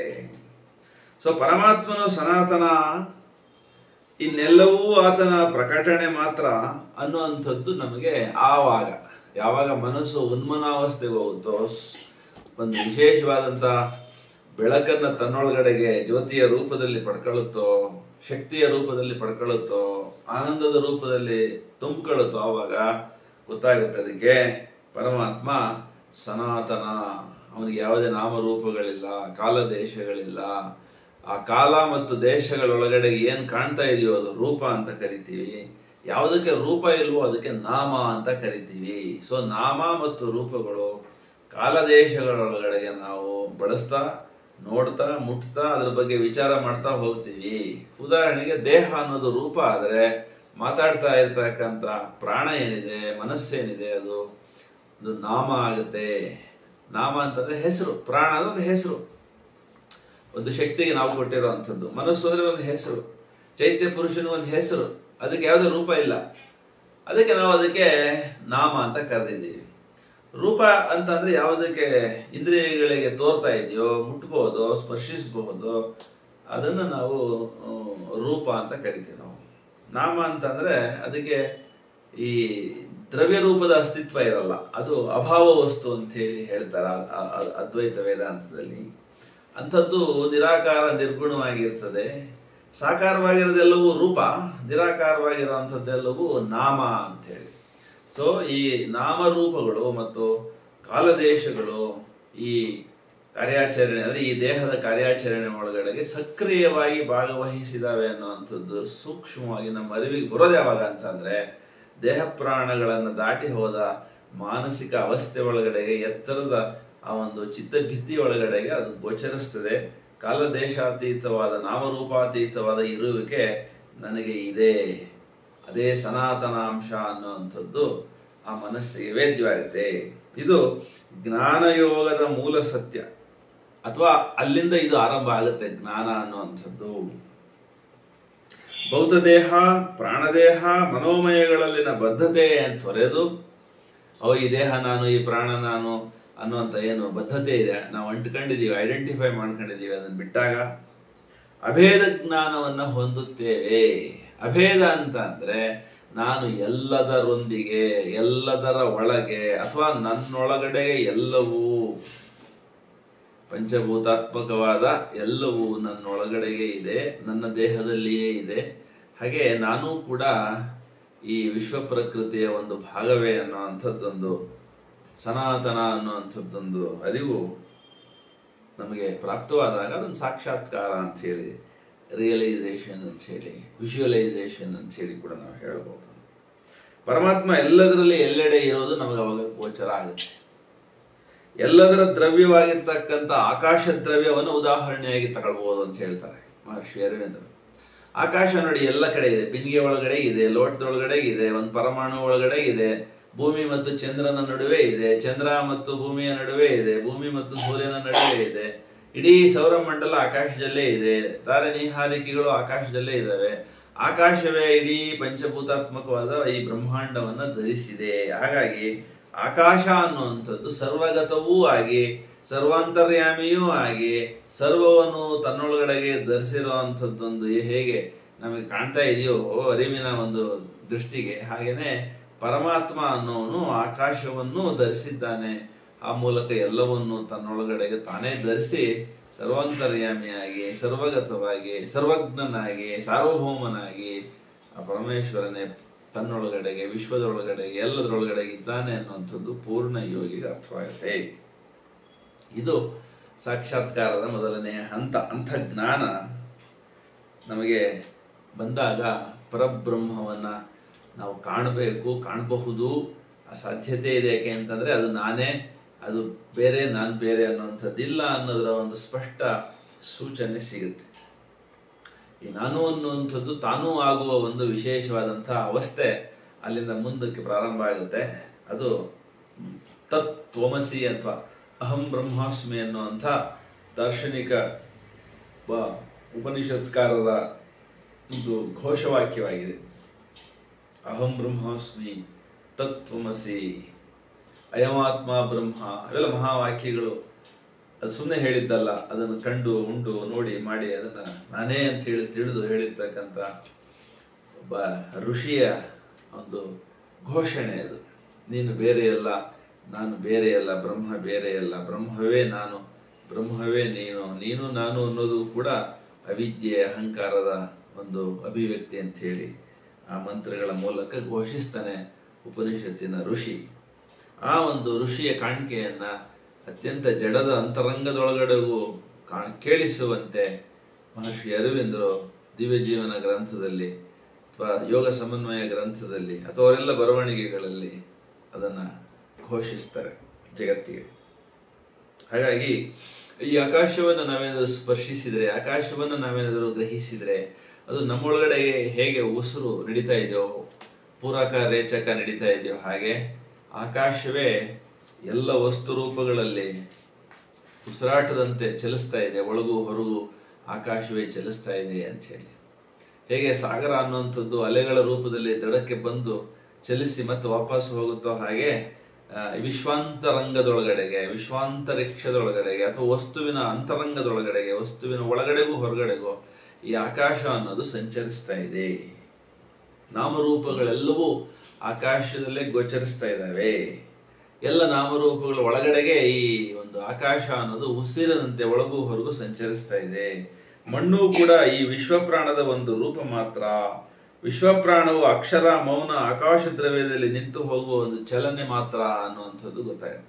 ಈ ವಾಕ್ಯ ಇದೆಯಲ್ಲ, ಇದು ಅದು ಅಗಾಧವಾದಂತಹ ಒಂದು ಅದ್ಭುತವಾಗಿರ್ತಕ್ಕಂಥ ವಾಕ್ಯ. ಇದು ಏನು ನಾವು ಆಕಾಶ ಅಂತ ಹೇಳಿದ್ವಿ, ಅದು ವಿಶ್ವ ಪ್ರಾಣ ಅಂತ ನಾವೇನು ಹೇಳಿದ್ವಿ ಅಂದ್ರೆ ವಿಶ್ವದ ಸಮಸ್ತ ಜಡ ನಾಮರೂಪಾತ್ಮಕವಾದ ಎಲ್ಲದರೊಳಗಡೆಗೆ ಇದು ಸಂಚರಿಸ್ತಾ ಇದೆ ಆಕಾಶ ಅಂತ ನಾವೇನು ಹೇಳ್ಕೊಂಡು, ಅದೇನೋ ದರ್ಶನ ಆದಾಗ ನಮಗೆ ಏನ್ ಕಾಣ್ತಾ ಇದೆ ಮಣ್ಣು, ಏನ್ ಕಾಣ್ತಾ ಇದೆ ನೀರು, ಏನ್ ಕಾಣ್ತಾ ಇದೆ ಬೆಟ್ಟ ಗುಡ್ಡ, ಇದೆಲ್ಲವೂ ಕೂಡ ಕೇವಲ ಪ್ರಾಣದ ಒಂದು ವಿಶ್ವದ ಆಕಾಶದ ಒಂದು ತೋರಿಕೆ, ಒಂದು ಅವಸ್ಥೆ. ಇದು ಆ ರೂಪಕ್ಕೆ ಬಂದು ಮತ್ತೆ ಆ ರೂಪವನ್ನು ವಿಸರ್ಜಿಸ್ತಾ ಇರುವಂಥದ್ದು ಒಂದು ನಡೀತಾ ಇದೆ ವಿದ್ಯಮಾನ ಕಾಲದಲ್ಲಿ ಮತ್ತು ದೇಶದಲ್ಲಿ ಅನ್ನುವಂಥದ್ದು ಗೊತ್ತಾಗುತ್ತೆ. ಸೊ ಹೀಗೆ ಈ ಒಂದು ಜ್ಞಾನದಲ್ಲಿ ನಾವು ಏಕಾಗ್ರರಾದಾಗ ನಮ್ಮ ಎಲ್ಲ ತೋರಿಕೆಗಳನ್ನ ನಾವು ನಿರಾಕರಿಸ್ತೀವಿ. ಇದು ಬಹಳ ವಿಶೇಷವಾದಂಥ ವಾಕ್ಯ.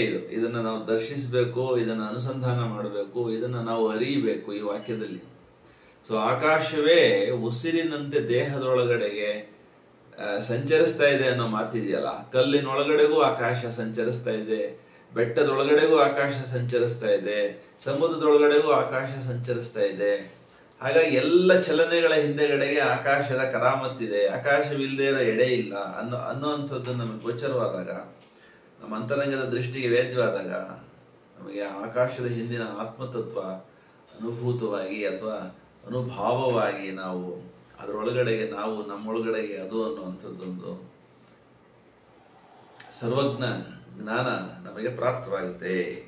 ಸೊ ಅದು ಜ್ಞಾನಯೋಗಿ ಮೊದಲು ತನ್ನಲ್ಲಿನ ಪರಮಾತ್ಮನ ಸಾಕ್ಷಾತ್ಕಾರವನ್ನು ಮಾಡಿಕೊಳ್ಳುವ ಮೊಟ್ಟ ಮೊದಲ ಹಂತಕ್ಕೆ ಬಂದು ಮುಟ್ತಾನೆ. ಅಂತರ್ಯಾಮಿತ್ವ ಅನ್ನೋದೇನಿದೆ ಅದು ಅವಿನಾಶಿಯಾದದ್ದು. ಎಲ್ಲರ ಅಂತರಂಗದಲ್ಲಿ ಎಲ್ಲದರ ಅಂತರಂಗದಲ್ಲಿ ಯಾವುದಿದೆಯೋ ತತ್ವ ಅದು ಅವಿನಾಶಿಯಾದದ್ದು. ಆಕಾಶವನ್ನು ನಾಶ ಮಾಡಲಿಕ್ಕೆ ಯಾರಿಗೂ ಸಾಧ್ಯವಿಲ್ಲ. ಆಕಾಶದ ಒಳಗಡೆ ಇರ್ತಕ್ಕಂಥ ಯಾವುದನ್ನು ನಾಶ ಮಾಡಲಿಕ್ಕೆ ಯಾರಿಗೂ ಸಾಧ್ಯ ಇಲ್ಲ. ಅದನ್ನ ಭೌತ ವಿಜ್ಞಾನಿಗಳು ಹೇಳ್ತಾರೆ, conservation of mass, conservation of charge, conservation of energy ಅಂತ ಹೇಳಿ ನಾವು ಕನ್ಸರ್ವೇಷನ್ ಲಾಸ್ ಅಲ್ಲಿ ಹೇಳ್ತೀವಿ ನಾವು. ಅಂದ್ರೆ ಅದನ್ನ ನಾಶ ಮಾಡೋಕ್ಕೂ ಆಗಲ್ಲ, ಸೃಷ್ಟಿ ಮಾಡೋಕ್ಕೂ ಆಗಲ್ಲ, ಒಂದು ರೂಪದಿಂದ ಇನ್ನೊಂದು ರೂಪಕ್ಕೆ ಪರಿವರ್ತಿಸಲಿಕ್ಕೆ ಮಾತ್ರ ಬರುತ್ತೆ ಅಂತ ಹೇಳಿ. ಈ ಕನ್ಸರ್ವೇಷನ್ ಲಾಸ್ ಏನಿದಾವೆ ಇದೆಲ್ಲವೂ ಈ ಆಕಾಶದ ಕೆಳಗಡೆ ಇರ್ತಕ್ಕಂಥ ಭೌತ ಜಗತ್ತಿಗೆ ಸಂಬಂಧಪಟ್ಟಂತ ಘೋಷವಾಕ್ಯಗಳು, ವಿಜ್ಞಾನಿಯ ಆ ನೇತ್ರದೊಳಗಡೆಗೆ ಕಂಡಂಥವು, ಅವನ ಅಂತರಂಗದ ಮನೋಮಯದ ಒಂದು ದರ್ಶನಗಳವೆಲ್ಲ. ಸೊ ಹಾಗಾಗಿ ಈ ಜಡ ಇರಬಹುದು, ಈ ಪ್ರಾಣ ಇರಬಹುದು, ಈ ಮನಸ್ಸು ಇರಬಹುದು, ಅಹಂ ಇರಬಹುದು, ಇದೆಲ್ಲವೂ ಪರಮಾತ್ಮನ ಒಂದು ತೋರಿಕೆ, ಒಂದು ಪ್ರಕಟೀಕರಣ, ಒಂದು ಅಭಿವ್ಯಕ್ತಿ ಅನ್ನುವಂಥದ್ದು. ಅದರೊಳಗಿನ ಅಂತರ್ಯಾಮಿಯಾಗಿರ್ತಕ್ಕಂಥ ಈ ತತ್ವ ಏನಿದೆ ಅದು ಅವಿನಾಶಿ ಅನ್ನುವಂಥದ್ದು ಸ್ವರೂಪ. ಅದರದ್ದು ಏನು, ಅದು ಈ ಅವಿನಾಶಿ ತತ್ವದ ಸ್ವರೂಪ ಏನು ಅನ್ನುವಂಥದ್ದು ನಮಗೆ ಎಲ್ಲ ಆವರಣಗಳನ್ನ ದಾಟಿ ಅನಾವರಣವಾದ ಒಂದು ಅವಸ್ಥೆ ಒಳಗಡೆಗೆ ಅಂದ್ರೆ ಜ್ಞಾನಾವಸ್ಥೆ ಒಳಗಡೆಗೆ ಗೋಚರಿಸ್ತದೆ. ಅಜ್ಞಾನ ಅಂದ್ರೆ ಅದು ಆವರಣ ಅಂತ. ದೇಹ ಅನ್ನೋದು ಒಂದು ಆವರಣ, ಪ್ರಾಣ ಅನ್ನೋದು ಒಂದು ಆವರಣ, ನಾನು ಅನ್ನೋದು ಒಂದು ಆವರಣ. ಹೀಗೆ ಅಹಂ ಮೂಲಕ ನಾನು ಅಂತ ನಾನು ಹೇಳ್ಕೊತೀನಿ, ಅದಕ್ಕೊಂದು ಲಿಮಿಟೇಷನ್, ಶಾಂತತೆ ಬಂದ್ಬಿಡ್ತದೆ. ಹಾಗಾಗಿ ಅನಂತತೆ ಒಳಗಡೆಗೆ ನಾವು ಅಮೇಯವಾಗಿರ್ತಕ್ಕಂಥ ಒಂದು ಆತ್ಮತತ್ವದೊಳಗಡೆಗೆ ಲೀನರಾದಾಗ ನಿರಾಕಾರ ನಿರ್ಗುಣ ಆನಂದದ ಒಂದು ಸ್ವರೂಪರಾಗಿ ಸ್ವಸ್ವರೂಪದ ಒಂದು ಅವಸ್ಥೆಯನ್ನು ನಾವು ತಲುಪ್ತೀವಿ ಅನ್ನುವಂಥದ್ದು ಜ್ಞಾನಯೋಗಿಯ ಒಂದು ಅನುಸಂಧಾನ. ಸೊ ಪರಮೋಚ್ಚನನ್ನ ಕಾಣಲು ಅಲ್ಲಿಂದ ಅವನು ಯತ್ನ ಮಾಡೋದಕ್ಕೆ ಪ್ರಯತ್ನ ಮಾಡೋದಕ್ಕೆ ಶುರು ಮಾಡ್ಕೊಳ್ತಾನೆ. ಸದಾ ಪರಮಾತ್ಮನ ಪರಮೋಚ್ಚ ಸ್ಥಾಯಿಯಲ್ಲೇ ಇರಬೇಕು ಅನ್ನುವಂಥದ್ದು ಅವನಿಗೆ ಸಾಧ್ಯವಾಗುತ್ತೆ. ಅದರಲ್ಲೇ ಜೀವಿಸಿ ಇರಬಹುದು ಅನ್ನೋದು ಅವನಿಗೆ ಸಾಧ್ಯವಾಗುತ್ತೆ. ಅವನು ಒಳಗಡೆ ಇರ್ತಕ್ಕಂಥ ಈ ಪರಮೋಚ್ಚ ಪ್ರಭುವಿನ ಆದೇಶಗಳನ್ನು ಕೇಳಿಸ್ಕೊತಾನೆ, ಅದರಂತೆ ಅವನು ನಡ್ಕೊಳ್ತಾನೆ, ಪಾಲಿಸ್ತಾನೆ. ನಮ್ಮೊಳಗಡೆಗೆ ಕಂಡದ್ದನ್ನ ಎಲ್ಲೆಡೆ ಕಾಣೋದಿಕ್ಕೆ ತೊಡಗ್ತಾನೆ. ಅದರಿಂದ ಸೋಹಂ ಸಿದ್ಧಿಯಾಗುತ್ತೆ, ತತ್ವಮಸಿ ಅನ್ನುವಂಥದ್ದು ಅರಿವಾಗುತ್ತೆ, ಸ್ವಾನುಭವವಾಗುತ್ತೆ ಅಂತ. ಸೊ ಇದನ್ನೇ ನಾವು ಈ ಧ್ಯಾನ ಯೋಗಿಗಳು, ಮಂತ್ರಯೋಗಿಗಳು ಅಥವಾ ಪ್ರಣವದ ಆರಾಧನೆ ಮಾಡ್ತಕ್ಕಂಥ ಕುಂಡಲಿನಿ ಸಾಧಕರು ಇವರೆಲ್ಲನೂ ಸೋಹಂ ಧ್ಯಾನ ಅಂತ ಮಾಡ್ತಾರಲ್ಲ, ಅದ್ರ ಮೂಲಕ ದೇಹದ ಪ್ರಾಣದ ಮನಸ್ಸಿನ ಒಂದು ಹಂಗು ಹರಿದು ತನ್ನನ್ನು ತಾನು ಕಂಡ್ಕೊಳ್ತಕ್ಕಂಥ ಪ್ರಯತ್ನ ಮಾಡ್ತಾರಲ್ಲ, ಅದರ ಹಿಂದೆಗಡೆ ಇರೋ ಜ್ಞಾನ ಇದೇನೆ. ಸೊ ದೇಹ ಅನ್ನುವಂಥದ್ದು ಪ್ರಕೃತಿ ಕಾರ್ಯ. ದೂರ ಸರಿದು ನಿಂತಾಗ ತನಗೆ ತಾನೇ ಗೊತ್ತಾಗುತ್ತೆ. ಭೌತ ಸ್ತರದಲ್ಲಿ, ಪ್ರಾಣ ಸ್ತರದಲ್ಲಿ ಮನ ದೇಹ ಪ್ರಾಣಗಳಿಂದ ದೂರ ಸರಿದು ನಾವು ನಿಲ್ಲಬಹುದು ಅಂತ ಹೇಳಿ. ಅಂದ್ರೆ ದೇಹ ಹೋದಾಗಲ್ಲ, ದೇಹ ಇರುವಾಗಲೇನೆ ದೇಹದಿಂದ ಹಿಂದೆ ಸರಿದು ಹೋಗ್ಬೋದು. ನಮಗೇನದೇನು ಹೊಸ ವಿಷಯ ಅಲ್ಲ, ಮತ್ತೆ ಅಸಾಧ್ಯವಾದ ವಿಷಯವೂ ಅಲ್ಲ. ನಾವು ಮಲಗಿದಾಗ, ನಿದ್ದೆ ಮಾಡುವಾಗ, ಗಾಢವಾದ ನಿದ್ದೆನಲ್ಲಿರುವಾಗ ನಮ್ಮ ದೇಹ ಅನ್ನುವಂಥದ್ದು ನಮಗೆ ಇರೋದಿಲ್ಲ. ಅಷ್ಟೇ ಅಲ್ಲ, ನಮ್ಮ ಪಕ್ಕದಲ್ಲಿ ಇರ್ತಕ್ಕಂಥ ಪ್ರೀತಿ ಪಾತ್ರರ ಶರೀರಗಳು ನಮ್ಮ ಅರಿವಿನೊಳಗಡೆಗೆ ಇರೋದಿಲ್ಲ. ಪ್ರಾಣದ ಪ್ರವಾಹಗಳ ಒಂದು ಸ್ಪರ್ಶವೂ ನಮಗಿರೋದಿಲ್ಲ, ಜ್ಞಾನವೂ ನಮಗಿರೋದಿಲ್ಲ, ಆಲೋಚನೆಗಳಿರೋದಿಲ್ಲ, ಚಿಂತನೆಗಳಿರೋದಿಲ್ಲ, ಅಹಂ ಇರೋದಿಲ್ಲ. ಸೊ ಆ ಗಾಢ ನಿದ್ದೆ ಒಳಗಡೆಗೆ ನಾವು ದೇಹದಿಂದ ಬಿಡುಗಡೆ ಪಡೆಯೋದಕ್ಕೆ ಸಾಧ್ಯವಾಗದಾದ್ರೆ ಅರಿವಿನಿಂದ, ಜ್ಞಾನದಿಂದ, ಎಚ್ಚರದಿಂದ, ಧ್ಯಾನದಿಂದಲೂ ಕೂಡ ಆ ಸಾಧನೆಯನ್ನು ನಾವು ಮಾಡಿ ನನ್ನ ದೇಹವನ್ನು ನಾನೇ ದೂರ ನಿಂತು ನೋಡುವಂಥದ್ದೊಂದು ಸಾಧ್ಯತೆ ನಮಗೆ ಇದೆ. ಆಗ ನಮಗೆ ಗೊತ್ತಾಗುತ್ತೆ ಈ ದೇಹ ಹೇಗೆ ನಡೀತಾ ಇದೆ, ಈ ಹೃದಯದೊಳಗಡೆಗೆ ಹೇಗೆ ರಕ್ತ ಚಲಿಸ್ತಾ ಇದೆ, ಹೇಗೆ ಶ್ವಾಸಕೋಶದೊಳಗಡೆಗೆ ಗಾಳಿ ಸಂಚಾರವಾಗ್ತಾ ಇದೆ, ರಕ್ತ ಪರಿಶೀಲನೆ ನಡೀತಾ ಇದೆ, ಈ ಒಳಗಡೆ ಜಠರದೊಳಗಡೆಗೆ ಅನ್ನ ಹೇಗೆ ಪಚನವಾಗ್ತಾ ಇದೆ, ಇದೆಲ್ಲವೂ ನಮಗೆ ನಾವೇ ನೋಡಬಹುದು. ದೇಹದ ಅಗತ್ಯತೆಗಳು, ಉಪಕರಣಾತ್ಮಕವಾದಂತಹ ಒಂದು ಮಹತ್ವ ಏನಿದೆ, ಆ ಕಾರಣಕ್ಕಾಗಿ ಈ ಅದ್ಭುತವಾದ ಯಂತ್ರವನ್ನ ಪ್ರಕೃತಿ ಸಹಾಯದಿಂದ ಪರಮೇಶ್ವರ ನಿರ್ಮಾಣ ಮಾಡ್ಕೊಂಡಿದ್ದಾನೆ ಅನ್ನೋದು ನಮಗೆ ಗೊತ್ತಾಗುತ್ತೆ. ಇದು ಅನಿವಾರ್ಯತೆ ಅಂತ ಹೇಳಿ ನಾವು ಭಾವಿಸೋಂಗಿಲ್ಲ. ಈ ದೇಹ ಹೋದರೂ ಕೂಡ ಪ್ರಕೃತಿ ಕಾರ್ಯ ಏನ್ ನಿಲ್ಲಲ್ಲ. ಯಾವ ದೇಹ ಹೋದರೂ ಕೂಡ ಪ್ರಕೃತಿ ಕಾರ್ಯ ಏನಿಲ್ಲ. ಒಂದು ಮರ ಬಿದ್ದೋದ್ರೆ ಅಲ್ಲಿ ಇನ್ನೊಂದು ಮರ ಎದ್ದೇಳುತ್ತೆ, ಒಂದು ದೇಹ ಹೋದ್ರೆ ಇನ್ನೊಂದು ದೇಹ ಬರುತ್ತೆ. ಸೊ ಹಾಗಾಗಿ ಪ್ರಕೃತಿ ಬಂಜೆಯೇ ಅಲ್ಲ. ಅವಳಿಗೆ ಏನ್ ಬೇಕೋ, ಯಾವಾಗ ಬೇಕೋ, ಎಷ್ಟು ದೇಹಗಳು ಬೇಕೋ, ಯಾವ ತರದ ದೇಹಗಳು ಬೇಕು ನಿರ್ಮಾಣ ಮಾಡ್ಕೊಳ್ಳೋದಿಕ್ಕೆ ಅಗಾಧವಾದ ಸಾಮಗ್ರಿಯನ್ನು ಇಟ್ಕೊಂಡಿದ್ದಾಳೆ. ಅದು ಅನಿವಾರ್ಯ ಏನಲ್ಲ. ಈ ದೇಹ ನಾನು ಮಾತಾಡ್ತಾ ಇರುವಂಥದ್ದು, ನಾನು ನಡೆದಾಡ್ತಾ ಇರುವಂಥದ್ದು ಅನ್ನುವಂಥದ್ದು ನಮಗೆ ಯಾವಾಗ ಬರುತ್ತೋ ಅವಾಗ ಅಹಂ ನಷ್ಟವಾಗುತ್ತೆ. ಹಂಗಂತೇಳಿ ದೇಹ ನಷ್ಟವಾಗಲ್ಲ, ದೇಹನೂ ಇರುತ್ತೆ. ಬಾಹ್ಯ ಅವಲಂಬನಗಳಿಂದ ಮನಸ್ಸು ಸಾಕಷ್ಟು ದೂರ ಇರೋದಕ್ಕೆ ಕಲ್ತ್ಕೊಳ್ಳುತ್ತೆ. ಸಾಮರ್ಥ್ಯ ಅದು ಬಂದಾಗ ದೇಹ, ಪ್ರಾಣ ಇವುಗಳ ಮೇಲೆ ನಾನು ನಿಂತಿಲ್ಲ, ಅವುಗಳಿಂದ ನಾನು ಅವಲಂಬಿತನಾಗಿಲ್ಲ, ನಾನು ಸ್ವತಂತ್ರ ಇರಬಲ್ಲೆ, ಅವುಗಳಿಲ್ಲದೆಯೂ ಕೂಡ ಅನ್ನುವಂಥದ್ದರ ಜ್ಞಾನ ನಮಗೆ ಪ್ರಾಪ್ತವಾಗುತ್ತೆ. ಆ ಮನೋಮಯ ಪುರುಷನೇ ದೇಹಧಾರ, ಅಂದ್ರೆ ದೇಹ ಧರಿಸಿರುವಂಥವನು, ಅವನೇ ದೇಹದ ಆಧಾರ ಕೂಡ. ಆ ದೇಹವೇ ದೇಹದ ಆಧಾರ ಅಲ್ಲ, ಪ್ರಾಣವೇ ದೇಹದ ಆಧಾರ ಅಲ್ಲ. ದೇಹ ಅನ್ನೋದು ಮನಸ್ಸಿನ ಕೈಯೊಳಗಿನ ಒಂದು ಉಪಕರಣ ಮಾತ್ರ, ಪ್ರಾಣ ಅನ್ನುವಂಥದ್ದು ಕೂಡ ಒಂದು ಉಪಕರಣ ಮಾತ್ರ. ಈ ಜ್ಞಾನ ಸರಿಯಾಗಿ ನಮಗಾದಾಗ ಮನಸ್ಸು ವಿಮುಕ್ತವಾಗಿ, ನಿರ್ಲಿಪ್ತವಾಗಿ ದೇಹವನ್ನು ಬಳಸಿಕೊಳ್ಳೋದಕ್ಕೆ ಕಲಿಯುತ್ತೆ, ಪ್ರಾಣವನ್ನು ಬಳಸಿಕೊಳ್ಳೋದಕ್ಕೆ ಕಲಿಯುತ್ತೆ. ಸೊ ಹಾಗಾಗಿ ಜೀವ ದೇಹದಲ್ಲಿ, ಮನಸ್ಸಿನಲ್ಲಿ ಪ್ರಾಣಶಕ್ತಿಯಿಂದ ಬಿಡುಗಡೆ ಯತ್ನಿಸಬೇಕು. ಅದು ಈ ಪೂರ್ಣಯೋಗದ ಹಾದಿಯಲ್ಲಿ ಮಾಡ್ತಕ್ಕಂಥ ಒಂದು ಮಹತ್ತರವಾದ ಸಾಧನೆ. ಯಾಕೆ ಅಂತಂದ್ರೆ ಹೃದಯ ಮತ್ತು ಮನಸ್ಸುಗಳಿಂದ ನಾವು ಬಿಡಿಸ್ಕೊಳ್ಳದೆ ಹೋದ್ರೆ ಈ ದೇಹ ಯಂತ್ರದ ಬಂಧಿಗಳಾಗ್ತೇವೆ. ದೇಹ ಯಂತ್ರದ ಮಿತಿಯಲ್ಲಿ ಬಿದ್ದು ಆ ಒಂದು ಜೀವನದೊಳಗಡೆಗೆ ನಾವು ಒಂದು ಸೀಮಿತ ಜೀವನವನ್ನಷ್ಟೇ ಜೀವಿಸಿ ಅನಂತತೆಯನ್ನ, ಅಮೇಯತೆಯನ್ನ ನಾವು ಅನುಭವಿಸ್ಲಿಕ್ಕೆ ಪ್ರಯತ್ನ ಮಾಡೋದೇ ಇಲ್ಲ. ಆ ಕಾರಣಕ್ಕಾಗಿ ಈ ಆಸೆ, ಈ ದುಃಖ, ಈ ಸುಖ, ಈ ಬೇಕು, ಈ ಬೇಡ ಅನ್ನೋವಂಥದ್ದೇನಿದೆ, ದೃಷ್ಟಿಕೋನ ಏನಿದೆ, ಅವೆಲ್ಲ ನಮ್ಮ ಜೀವನದ ಮೌಲ್ಯಾಂಕನಗಳಾಗಬಾರ್ದು, ಅವೇ ಮೆಷರಿಂಗ್ ಸ್ಕೇಲ್ಸ್ ಆಗಬಾರ್ದು. ಆಸೆ ದುಃಖಗಳನ್ನ ದಾಟಿದಾಗ ಸಮತೆ ಪ್ರಾಪ್ತಿಯಾಗುತ್ತೆ. ಬೇಕು ಬೇಡಗಳನ್ನು ದಾಟಿದಾಗ, ಮಾನಾವಮಾನಗಳನ್ನು ದಾಟಿದಾಗ, ದ್ವಂದ್ವಗಳನ್ನು ದಾಟಿದಾಗ ನಮಗೆ ಸಮತೆ ಪ್ರಾಪ್ತವಾಗುತ್ತೆ. ಆ ಸಮತೆ ಒಳಗಡೆಗೆ ಇಂದ್ರಿಯದ ಮನಸ್ಸು, ಭಾವನಾತ್ಮಕವಾದ ಮನಸ್ಸು, ವಿಚಾರಶೀಲವಾದ ಮನಸ್ಸು ಹೇಗೆ ಪ್ರಾಣಶಕ್ತಿಯ ಆವೇಗಕ್ಕೆ, ಪ್ರೇರಣೆಗೆ, ದಾಳಿಗಳಿಗೆ ಅಧೀನವಾಗಿ ಸಿಕ್ಕಾಕೊಂಡಿದ್ದಾವೆ ಈ ಶರೀರಗಳು, ಬೇರೆ ಬೇರೆ ಪುರುಷರು ಅಂತ ಹೇಳಿ ನಮಗೆ ಗೋಚರವಾಗುತ್ತೆ. ಸ್ವತಂತ್ರತೆ ಇರೋದಿಲ್ಲ. ಸೊ ಹಾಗಾಗಿ ಹಸಿವಾದಾಗ ತಿನ್ಬೇಕು ಅನ್ನಿಸ್ತದೆ, ತೃಷಿಯಾದಾಗ ಕುಡಿಬೇಕು ಅನ್ನಿಸ್ತದೆ. ಸೊ ಹೀಗೆ ದೇಹ ಎಳೆದ ಕಡೆಗೆ ಮನಸ್ಸು ಹೋಗ್ತಾ ಇರುತ್ತೆ, ಪ್ರಾಣ ಎಳೆದ ಕಡೆಗೆ ಮನಸ್ಸು ಹೋಗ್ತಾ ಇರುತ್ತೆ. ಅವಾಗ ಸ್ವತಂತ್ರತೆಯನ್ನು ಕಳ್ಕೊಳ್ಳುತ್ತೆ. ಈ ದಾಳಿಗಳು ಈ ಮನಸ್ಸಿನ ಉತ್ತರಾಯಣ ಯಾತ್ರೆಯನ್ನ ಸಂಪೂರ್ಣವಾಗಿ ಹತ್ತಿಕ್ಕಿ ಅಧೋಮುಖ ಯಾತ್ರೆಗೆ ಕಾರಣವಾಗ್ತವೆ. ಸೊ ಹಾಗಾಗಿ ಮಾನವ ಏನಾಗ್ತಾನೆ, ಅವಾಗ ಪಶು ಮಾತ್ರನಾಗ್ತಾನೆ.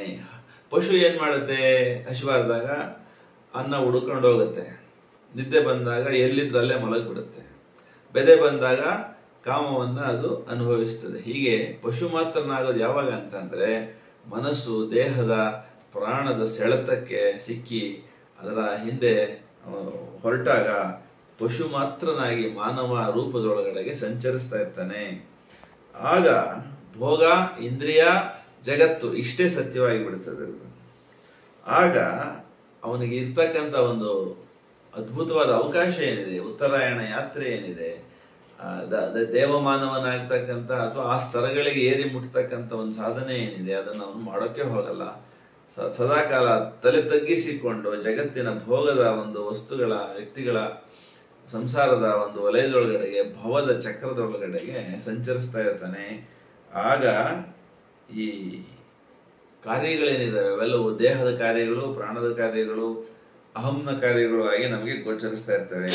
ಹಾಗಾಗಿ ಇಂದ್ರಿಯ ಮನಸ್ಸನ್ನು ದಾಟಬೇಕು, ಅಲ್ಲಿಂದ ಭಾವನೆಗಳ ಮನಸ್ಸನ್ನು ದಾಟಬೇಕು, ಅಲ್ಲಿಂದ ವಿಚಾರದ ಮನಸ್ಸನ್ನು ದಾಟಬೇಕು, ಅಲ್ಲಿಂದ ಆಚೆಗೆ ವಿಜ್ಞಾನದ, ಪ್ರಜ್ಞಾನದ ಒಂದು ಹಾದಿಯನ್ನು ನಾವು ಬಂದು ಸೇರ್ತೀವಿ.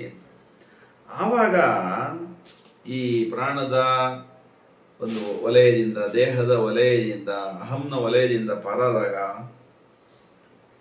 ಸುಖ, ದುಃಖ, ದ್ವೇಷ, ರೋಷ, ಅಂಜಿಕೆ, ವೀಪ್ಸೆ, ಸೇಡು, ಕೃತಜ್ಞತೆ, ಉದಾಸೀನ, ತೃಪ್ತಿ ಎಲ್ಲವುಗಳ ದರ್ಶನ ನಮಗೆ ಒಂದು ವಿಶ್ವನಾಟಕದ ಲೀಲೆ ಅಂತ ಅನಿಸ್ಬಿಡ್ತದೆ, ಒಂದು ಕ್ಷೇತ್ರ ಅನ್ನಿಸ್ತದೆ. ಈ ಶರೀರವೂ ಕೂಡ ಅದಕ್ಕೆ ಕ್ಷೇತ್ರವಾಗಿದೆ. ರೋಷ, ಆವೇಶ, ಸಿಟ್ಟು, ಕೋಪ, ಆಸೆ ಇತ್ಯಾದಿಗಳೆಲ್ಲ ನಮ್ಮ ಶರೀರದಲ್ಲೇ ತಾನೇ ನಡೆಯೋದು. ಈ ಶರೀರ ಅನ್ನೋ ಕ್ಷೇತ್ರದಲ್ಲೇ ತಾನೇ ಅವುಗಳ ಒಂದು ನಾಟಕ ನಡೀತಾ ಇರುವಂಥದ್ದು. ಸೊ ಪೂರ್ಣಯೋಗಿಗೆ ಈ ದೇಹ ಯಂತ್ರದಲ್ಲಿ ನಾಟಕ ನಡೆಯದೇ ಇರೋದು ಹೇಗೆ, ಅದನ್ನು ತಡೆಯೋದು ಹೇಗೆ ಅನ್ನುವಂಥದ್ದು, ಅದನ್ನು ನಿಯಂತ್ರಿಸೋದು ಹೇಗೆ ಅನ್ನುವಂಥದ್ದು ಗೊತ್ತಾದಾಗ ಚೈತ್ಯ ಪುರುಷನ ಆಡಳಿತ ಶುರುವಾಗಿರುತ್ತೆ. ಅವಾಗ ಮನಸ್ಸಿನ, ಬುದ್ಧಿಯ, ಪ್ರಾಣದ, ದೇಹದ ಹಂಗು ಹರಿದು ಚೈತ್ಯ ಪುರುಷ ಮುನ್ನೆಲೆಗೆ ಬರ್ತಾನೆ. ಚೈತ್ಯ ಪುರುಷ ಇಷ್ಟು ಹೊತ್ತು ಮರೆಯಾಗಿದ್ದ, ಈಗ ಫ್ರಂಟ್ ಲೈನಿಗೆ ಬಂದ. ಅವಾಗ ಎಲ್ಲ ಉಪಕರಣಗಳು, ದೇಹ, ಪ್ರಾಣ, ಮನಸ್ಸು, ಬುದ್ಧಿ, ಚಿತ್ತ, ಅಹಂಕಾರಗಳೆಲ್ಲವೂ ಅವನ ಕೈಯೊಳಗಿನ ಉಪಕರಣಗಳಾಗಿ ಲೋಕದ ಅದ್ಭುತವಾದಂತಹ ಒಂದು ಪರಿವರ್ತನ ಕಾರ್ಯದೊಳಗಡೆಗೆ ಅವುಗಳನ್ನು ತೊಡಗಿಸ್ತಾನೆ, ಬಳಸ್ಕೊತಾನೆ ಅನ್ನುವಂಥದ್ದು ನಮಗೆ ಗೊತ್ತಾಗುತ್ತೆ. ಮುಂದಕ್ಕೆ ಅಹಂ ಅನ್ನುವಂಥದ್ದರ ವಿಸ್ತಾರವಾದ ಒಂದು ವಿವರಣೆಯನ್ನ ಅಥವಾ ಅದರ ಜ್ಞಾನವನ್ನು ನಾವು ಪಡಿತೀವಿ.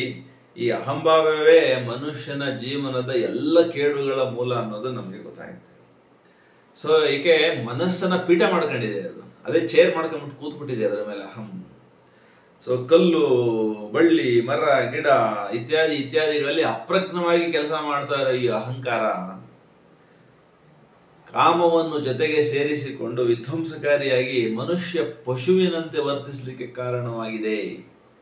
ಹಾಗಾಗಿ ಅಹಂ ಮತ್ತು ಕಾಮ ಇವೆರಡು ಸೇರ್ಕೊಂಡು ಮನುಷ್ಯನ ಬಾಳನ್ನೇ ಪಶು ಬಾಳನ್ನಾಗಿ ರೂಪಾಂತರಿಸಿಬಿಟ್ಟಿವೆ. ಸೊ ಕಾಮದಿಂದ ಬೇರ್ಪಡೆಗೊಳ್ಳದೆ ಹೀನ ದಿಶೆಯಿಂದ ನಾವು ಪಾರಾಗಲಿಕ್ಕೆ ಮಾನವರು ಎಂದಿಗೂ ಸಾಧ್ಯವಿಲ್ಲ ಅನ್ನುವಂಥದ್ದು ನಮಗೆ ಸ್ಪಷ್ಟವಾಗಿ ಅರ್ಥವಾಗುತ್ತೆ.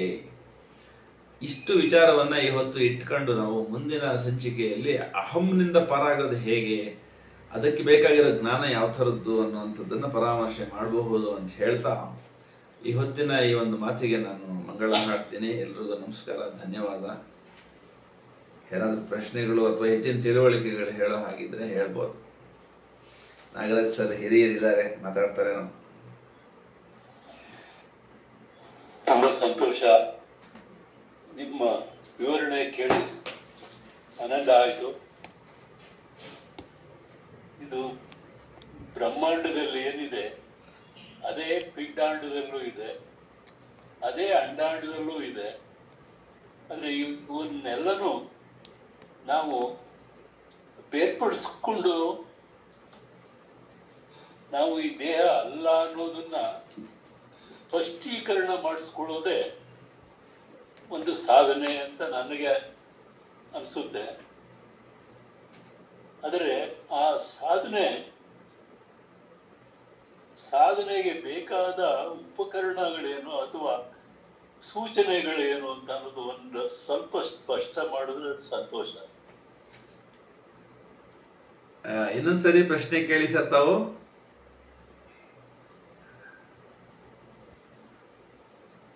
ನಾಗರಾಜ್ ಅವರೇ, ನಮ್ಮೊಳಗೆ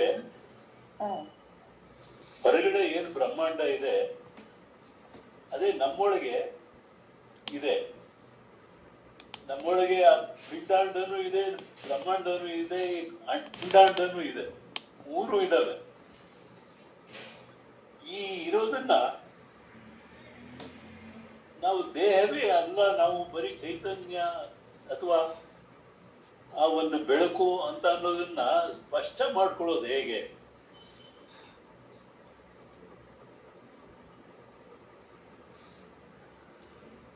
ಬಹಳ ಚಾಲೆಂಜಿಂಗ್ ಪ್ರಶ್ನೆ ಹಾಕಿದಿರಿ. ನಾನು ದೇಹವಲ್ಲ ಅನ್ನೋದು ನಮಗೆ ಯಾವಾಗ ಅರಿವಾಗತ್ತೆ ಅಂತ ನಾನು ಆಗ್ಲೇ ಮಾತಾಡುವಾಗ ಹೇಳಿದೆ. ನಾವು ನಿದ್ದೆ ಹೋದಾಗ ದೇಹದಿಂದ ಬೇರಾಗಿರ್ತೀವಿ, ಸ್ಪಷ್ಟವಾಗಿ ಗೊತ್ತಾಗುತ್ತೆ.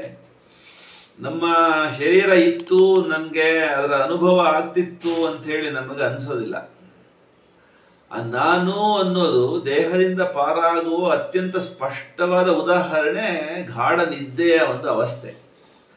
ಹಾಗೇನೆ ಕೆಲವು ಸರಿ ಜಾಗೃತವಾಗಿದ್ದಾಗ ನಾವು ಎಷ್ಟೋ ಸರಿ ನಮಗೆ ಅನುಭವಕ್ಕೆ ಬರುತ್ತೆ, ಒಂದು ಬೆರಗು ಹೊಡೆದಂತೆ ಒಂದು ಸ್ತಬ್ಧತೆಯನ್ನು ಅನುಭವಿಸ್ತೀವಿ. ನಾವು ಎಚ್ಚರ ಇರ್ತೀವಿ, ನಾವು ಕಣ್ಣು ತೆರೆದೇ ಇರ್ತದೆ, ಉಸಿರಾಟ ನಡೆದೇ ಇರ್ತದೆ. ಆದರೆ ಯಾವ ಜಾಗದಲ್ಲಿ ದೇಹ ಇರುತ್ತೋ ಆ ಜಾಗದ ಯಾವ ಜ್ಞಾನವೂ ನಮ್ಗಿರೋದಿಲ್ಲ. ಅದೊಂಥರ ಸಸ್ಪೆನ್ಷನ್, ಒಂದು ಸ್ತಬ್ಧತೆ ನಮ್ಮೊಳಗಡೆಗೆ 1-2-3 ಕ್ಷಣ ನಮಗೆ ಅನುಭವಕ್ಕೆ ಬರುತ್ತೆ. ನಮ್ಮ ಎದುರುಗಡೆಗೆ ಇರೋರು, ನಮ್ಮವ್ರು ಯಾರಾದ್ರೂ ನಮ್ಮನ್ನ ಏನಪ್ಪ ಇಲ್ಲೋಗಿದ್ಯಾ, ಏನ್ ಯೋಚನೆ ಮಾಡ್ತಾ ಇದ್ಯಾ, ತಟ್ಟೆನಲ್ಲಿ ಊಟ ಇಟ್ಟಿದ್ದೀನಿ ನೋಡು ಅಂತ ಹೇಳಿದಾಗ ನಾವು ಮತ್ತಲ್ಲಿ ವಾಪಸ್ ಬರ್ತೀವಿ ನಾವು. ಸೊ ಅಂತರ ಒಂದು ಧ್ಯಾನಾವಸ್ಥೆನಲ್ಲಿ ಅಥವಾ ಒಂದು ಮೂರ್ಛಾವಸ್ಥೆನಲ್ಲಿ, ನಿದ್ರಾವಸ್ಥೆನಲ್ಲಿ, ಧ್ಯಾನ ಈ ತರದಲ್ಲಿ ನಾವು ದೇಹವಲ್ಲ, ಅದರಿಂದ ಹೊರಗಡೆ ನಾವು ಹೋಗಬಲ್ಲವು ಅನ್ನುವಂಥದ್ದು ನಮಗೆ ಸ್ಪಷ್ಟವಾಗಿ ಗೊತ್ತಾಗುತ್ತೆ. ಇನ್ನು ಬ್ರಹ್ಮಾಂಡದ ಒಂದು ಅಂಶ ನಾವು ಅನ್ನೋದನ್ನ ತಿಳ್ಕೊಳ್ಳೋಕೆ ಜಾಸ್ತಿ ಕಷ್ಟ ಏನು ಪಡಬೇಕಾಗಿಲ್ಲ. ನಾವು ಉಸಿರಾಟನ ನಾವು 1-2-3 ಸೆಕೆಂಡ್ ನಿಲ್ಸಕ್ ಟ್ರೈ ಮಾಡಿದ್ರೆ ಗೊತ್ತಾಗ್ಬಿಡುತ್ತೆ ನಮಗೆ. ನಾವು ನಮ್ಮ ಒಳಗಡೆಗೆ ಗಾಳಿ ತಗತ್ತೀವಲ್ಲ, ಆ ಗಾಳಿ ಬರುವಂಥದ್ದು ಆಚೆ ಕಡೆಯಿಂದ ಅನ್ನೋದು ಗೊತ್ತಾಗುತ್ತೆ. ಅದನ್ನ ನಾವು 1 ಸೆಕೆಂಡ್ 2 ಸೆಕೆಂಡ್ 3 ಸೆಕೆಂಡ್ ನಿಲ್ಸೋಷ್ಟೊತ್ತಿಗೆ ಗೊತ್ತಾಗ್ಬಿಡುತ್ತೆ ಅದು ಎಷ್ಟು ಇಂಪಾರ್ಟೆಂಟ್ ನನ್ಗೆ ಅಂತ. ಉಸಿರು ಒಳಗಡೆ ಹೋಗದೆ 3 ಸೆಕೆಂಡ್ 4 ಸೆಕೆಂಡ್ ನಿಂತು ಬಿಟ್ರೆ ನಮಗೆ ನಾವು ಅಲ್ಲಾಡೋಗ್ಬಿಡ್ತೀವಿ ನಾವು. ಹಾಗಾಗಿ ಈ ದೇಹ ಅನ್ನುವಂಥದ್ದು ತಾನು ಒಂದೇ ಇಲ್ಲ, ಅದಕ್ಕೆ ಬೇಕಾಗಿರುವಂಥದ್ದೆಲ್ಲ ಆಚೆ ಕಡೆಗಿದೆ. ನೀರು ಆಚೆ ಕಡೆಯಿಂದ ಬರುತ್ತೆ, ಸೂರ್ಯನ ಬಿಸಿಲು ಆಚೆ ಕಡೆಯಿಂದ ಬರುತ್ತೆ, ಆಹಾರನೂ ಆಚೆ ಕಡೆಯಿಂದ ಬರುತ್ತೆ, ಆ ಗಿಡ ಮರ ಪ್ರಾಣಿ ಪಕ್ಷಿಗಳಿಂದ ನಮಗೆ ಬೇಕಾದಷ್ಟು ದೇಹಕ್ಕೆ ಕಾಂಟ್ರಿಬ್ಯೂಷನ್ ಇದೆ. ಹಾಗೇನೆ ನಮ್ಮ ದೇಹದಿಂದನೂ ಹೊರಗಡೆ ಹೋಗ್ತಕ್ಕಂಥ ಏನು ಎಕ್ಸ್ಕ್ರೀಷನ್ಸ್ ಇದೆ, ಮಲ ಮೂತ್ರಗಳಿರಬಹುದು, ಉಸಿರು ಆಚೆ ಹೋಗುವಂತ ನಿಶ್ವಾಸದ ಉಸಿರು ಕೂಡ ಪ್ರಕೃತಿ ಒಳಗಡೆಗೆ ಬೆರೆತು ಅದು ಆಹಾರ ಆಗುತ್ತೆ ಇನ್ನೊಂದು ಜೀವಕ್ಕೆ. ನಾವು ಬಿಡುವಂತ ಕಾರ್ಬನ್ ಡೈಆಕ್ಸೈಡು ಒಂದು ಮರಕ್ಕೆ ಆಹಾರ ಆಗುತ್ತೆ. ನಮ್ಮ ಮಲಮೂತ್ರಗಳು ಪ್ರಾಣಿಗಳು ಮಲಮೂತ್ರಗಳನ್ನು ಆಹಾರವಾಗಿ ಸೇವಿಸುವಂಥದ್ದು, ಗಿಡಗಳಿಗೆ ನಾವು ಅದನ್ನು ಗೊಬ್ಬರವಾಗಿ ಕೊಡುವಂಥದ್ದು ಕೂಡ ನಾವು ನೋಡ್ತೀವಿ ನಾವು. ಹಾಗಾಗಿ ಮನುಷ್ಯ ಶರೀರವೂ ಕೂಡ ಗಿಡ ಮರಗಳಿಗೆ ಪ್ರಾಣಿ ಪಕ್ಷಿಗಳಿಗೆ ಆಹಾರ. ಹದ್ದುಗಳು ತಿನ್ಬೋದು ನಮ್ಮ ಶರೀರ, ನಾಯಿ ನರಿಗಳು ತಿನ್ಬೋದು ನಮ್ಮ ಶರೀರ. ಹಾಗೆ ಈ ಶರೀರ ತಿನ್ನುವಂಥದ್ದು ಏನಿದೆ ವಸ್ತು ವಿಶೇಷಗಳು ಹೊರಗಿಂದ ಬರ್ತದದು. ಪ್ರಾಣಿಗಳನ್ನ ಮನುಷ್ಯ ತಿಂತಾನೆ, ನೀರನ್ನ ಕುಡಿತಾನೆ, ಗಾಳಿಯನ್ನ ಸೇವಿಸ್ತಾನೆ. ಹಾಗಾಗಿ ಈ ದೇಹ ತಾನು ಒಂದೇ ಇರ್ಲಿಕ್ಕೆ ಎಂದಿಗೂ ಸಾಧ್ಯ ಇಲ್ಲ. ಪ್ರಕೃತಿ ವಿನ ಅನ್ನೋದು ನಮಗೆ ಗೊತ್ತಾಗುತ್ತೆ. ಹಾಗಾಗಿ ಈ ಶರೀರ ಪಂಚಭೂತಗಳಿಂದ ಬಂದಿರುವಂಥದ್ದು, ಅಂದ್ರೆ ಪ್ರಪಂಚದಿಂದ ತಯಾರಾಗಿರುವಂಥದ್ದು. ಒಳಗಡೆ ಯಾವುದು ನೋಡ್ತಾ ಇದೆಯೋ, ಯಾವುದು ಕೇಳ್ತಾ ಇದೆಯೋ, ಯಾವುದು ಅನುಭವಿಸ್ತಾ ಇದೆಯೋ ಅದು ಈ ಪಂಚಭೂತಗಳ ಪ್ರಕೃತಿ ವಲಯದಿಂದ ಬೇರೆಯಾದದ್ದು ಅನ್ನೋದು ನಮಗೆ ಗೊತ್ತಾಗುತ್ತೆ. ಯಾಕೆಂತಂದ್ರೆ ನಾವು ಸಹಜವಾಗಿ ಸಾಮಾನ್ಯರು ಮಾತಾಡ್ತಾರೆ, ಇಂಥವ್ರು ಹೋಗ್ಬಿಟ್ರಂತೆ, ದೇಹನ ಇವತ್ತು ಅಂತ್ಯ ಸಂಸ್ಕಾರ ಮಾಡ್ತಾರಂತೆ ಅಂತೆಲ್ಲ ಮಾತಾಡ್ತಾರೆ. ಸಾಮಾನ್ಯ ಭಾಷೆ. ಹೋಗಿ ಬಿಟ್ರಂತೆ ಯಾರು ಅಂದ್ರೆ ಇಂಥವ್ರು ಅಂತ ಹೇಳ್ತಾರೆ. ದೇಹ ಅಲ್ಲೇ ಇರುತ್ತೆ, ಮನೇಲೇ ಇರುತ್ತೆ. ಮನೆ ಮುಂದೆಗಡೆ ಒಂದು ಕಾಟ್ ಮೇಲೆ ಹಾಸಿಗೆ ಮೇಲೆ ಮಲಗಿಸಿರ್ತಾರೆ, ಕೈಕಾಲು ಮುರಿದಿರ್ತಾರೆ, ಕೊರಳುಗಡೆಗೆಲ್ಲ ಹಾರ ಹಾಕಿರ್ತಾರೆ, ಹಣೆಗೇನೋ ಬಟ್ಟು ಕುಂಕುಮನ ಇಟ್ಟಿರ್ತಾರೆ. ಬಂದವರೆಲ್ಲ ನೋಡ್ತಾ ಇರ್ತಾರೆ, ಶರೀರ ಅಲ್ಲೇ ಇರುತ್ತಲ್ಲ. ಹೋದವ್ರು ಯಾರಂಗಾದ್ರೆ ಅನ್ನೋದು ನಮಗೆ ಸ್ಪಷ್ಟವಾಗಿ ಸಾಮಾನ್ಯ ಪ್ರಜ್ಞೆಗೆ ನಿಲುಕ್ತದದು. ಸೊ ಹೋದವರು ಈ ಶರೀರದಲ್ಲಿ ಇಲ್ಲಿವರೆಗೆ ಇದ್ರು, ಈ ಹೊತ್ತು ಹೋದ್ರು ಅಂತ ಹೇಳಿ ನಾವು ಅರ್ಥ ಮಾಡ್ಕೊಳ್ಳುವಾಗ ಅನೇಕರು ನಾವು ಸಾವುಗಳನ್ನ ನೋಡ್ತೀವಿ, ಹಾಸ್ಪಿಟ್ಲ್ಗಳಲ್ಲಿ ನೋಡ್ತೀವಿ.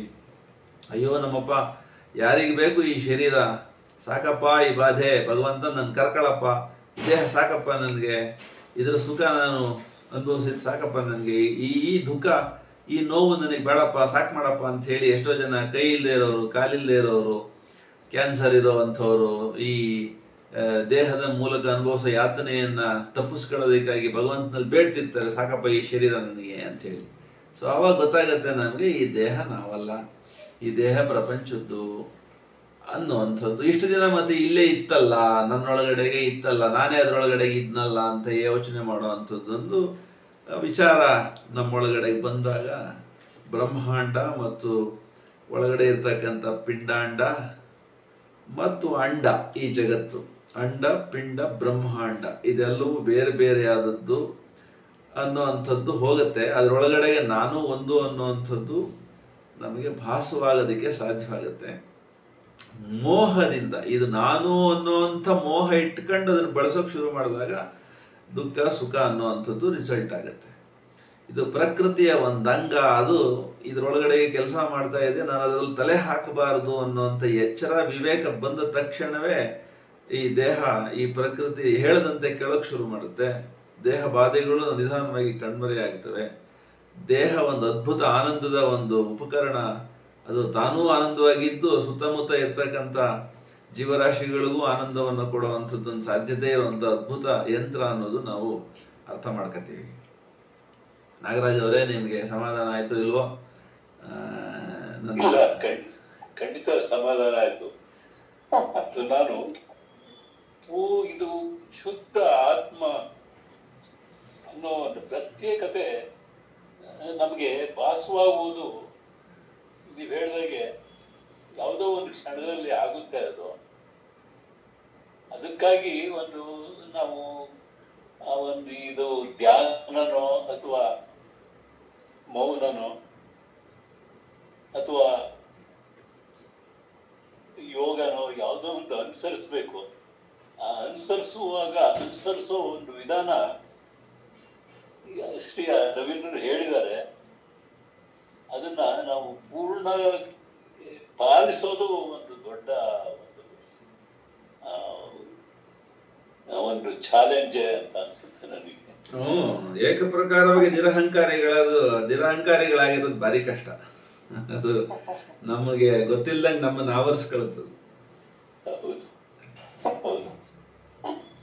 ತುಂಬಾ ಧನ್ಯವಾದಗಳು. ನಮಸ್ಕಾರ, ಧನ್ಯವಾದ. ಥ್ಯಾಂಕ್ ಯು ಪ್ರೊಫೆಸರ್ ನಂದೀಶ್ ಅವರೇ. It was a very beautiful talk. ಇವತ್ತಿನ ಪಾಯಿಂಟ್ಸ್ ಅಂದ್ರೆ ಪರಮೇಶ್ವರದ ಸದ್ರೂಪದ ಜ್ಞಾನ ನಮ್ಗೆ ಆಗ್ಬೇಕು.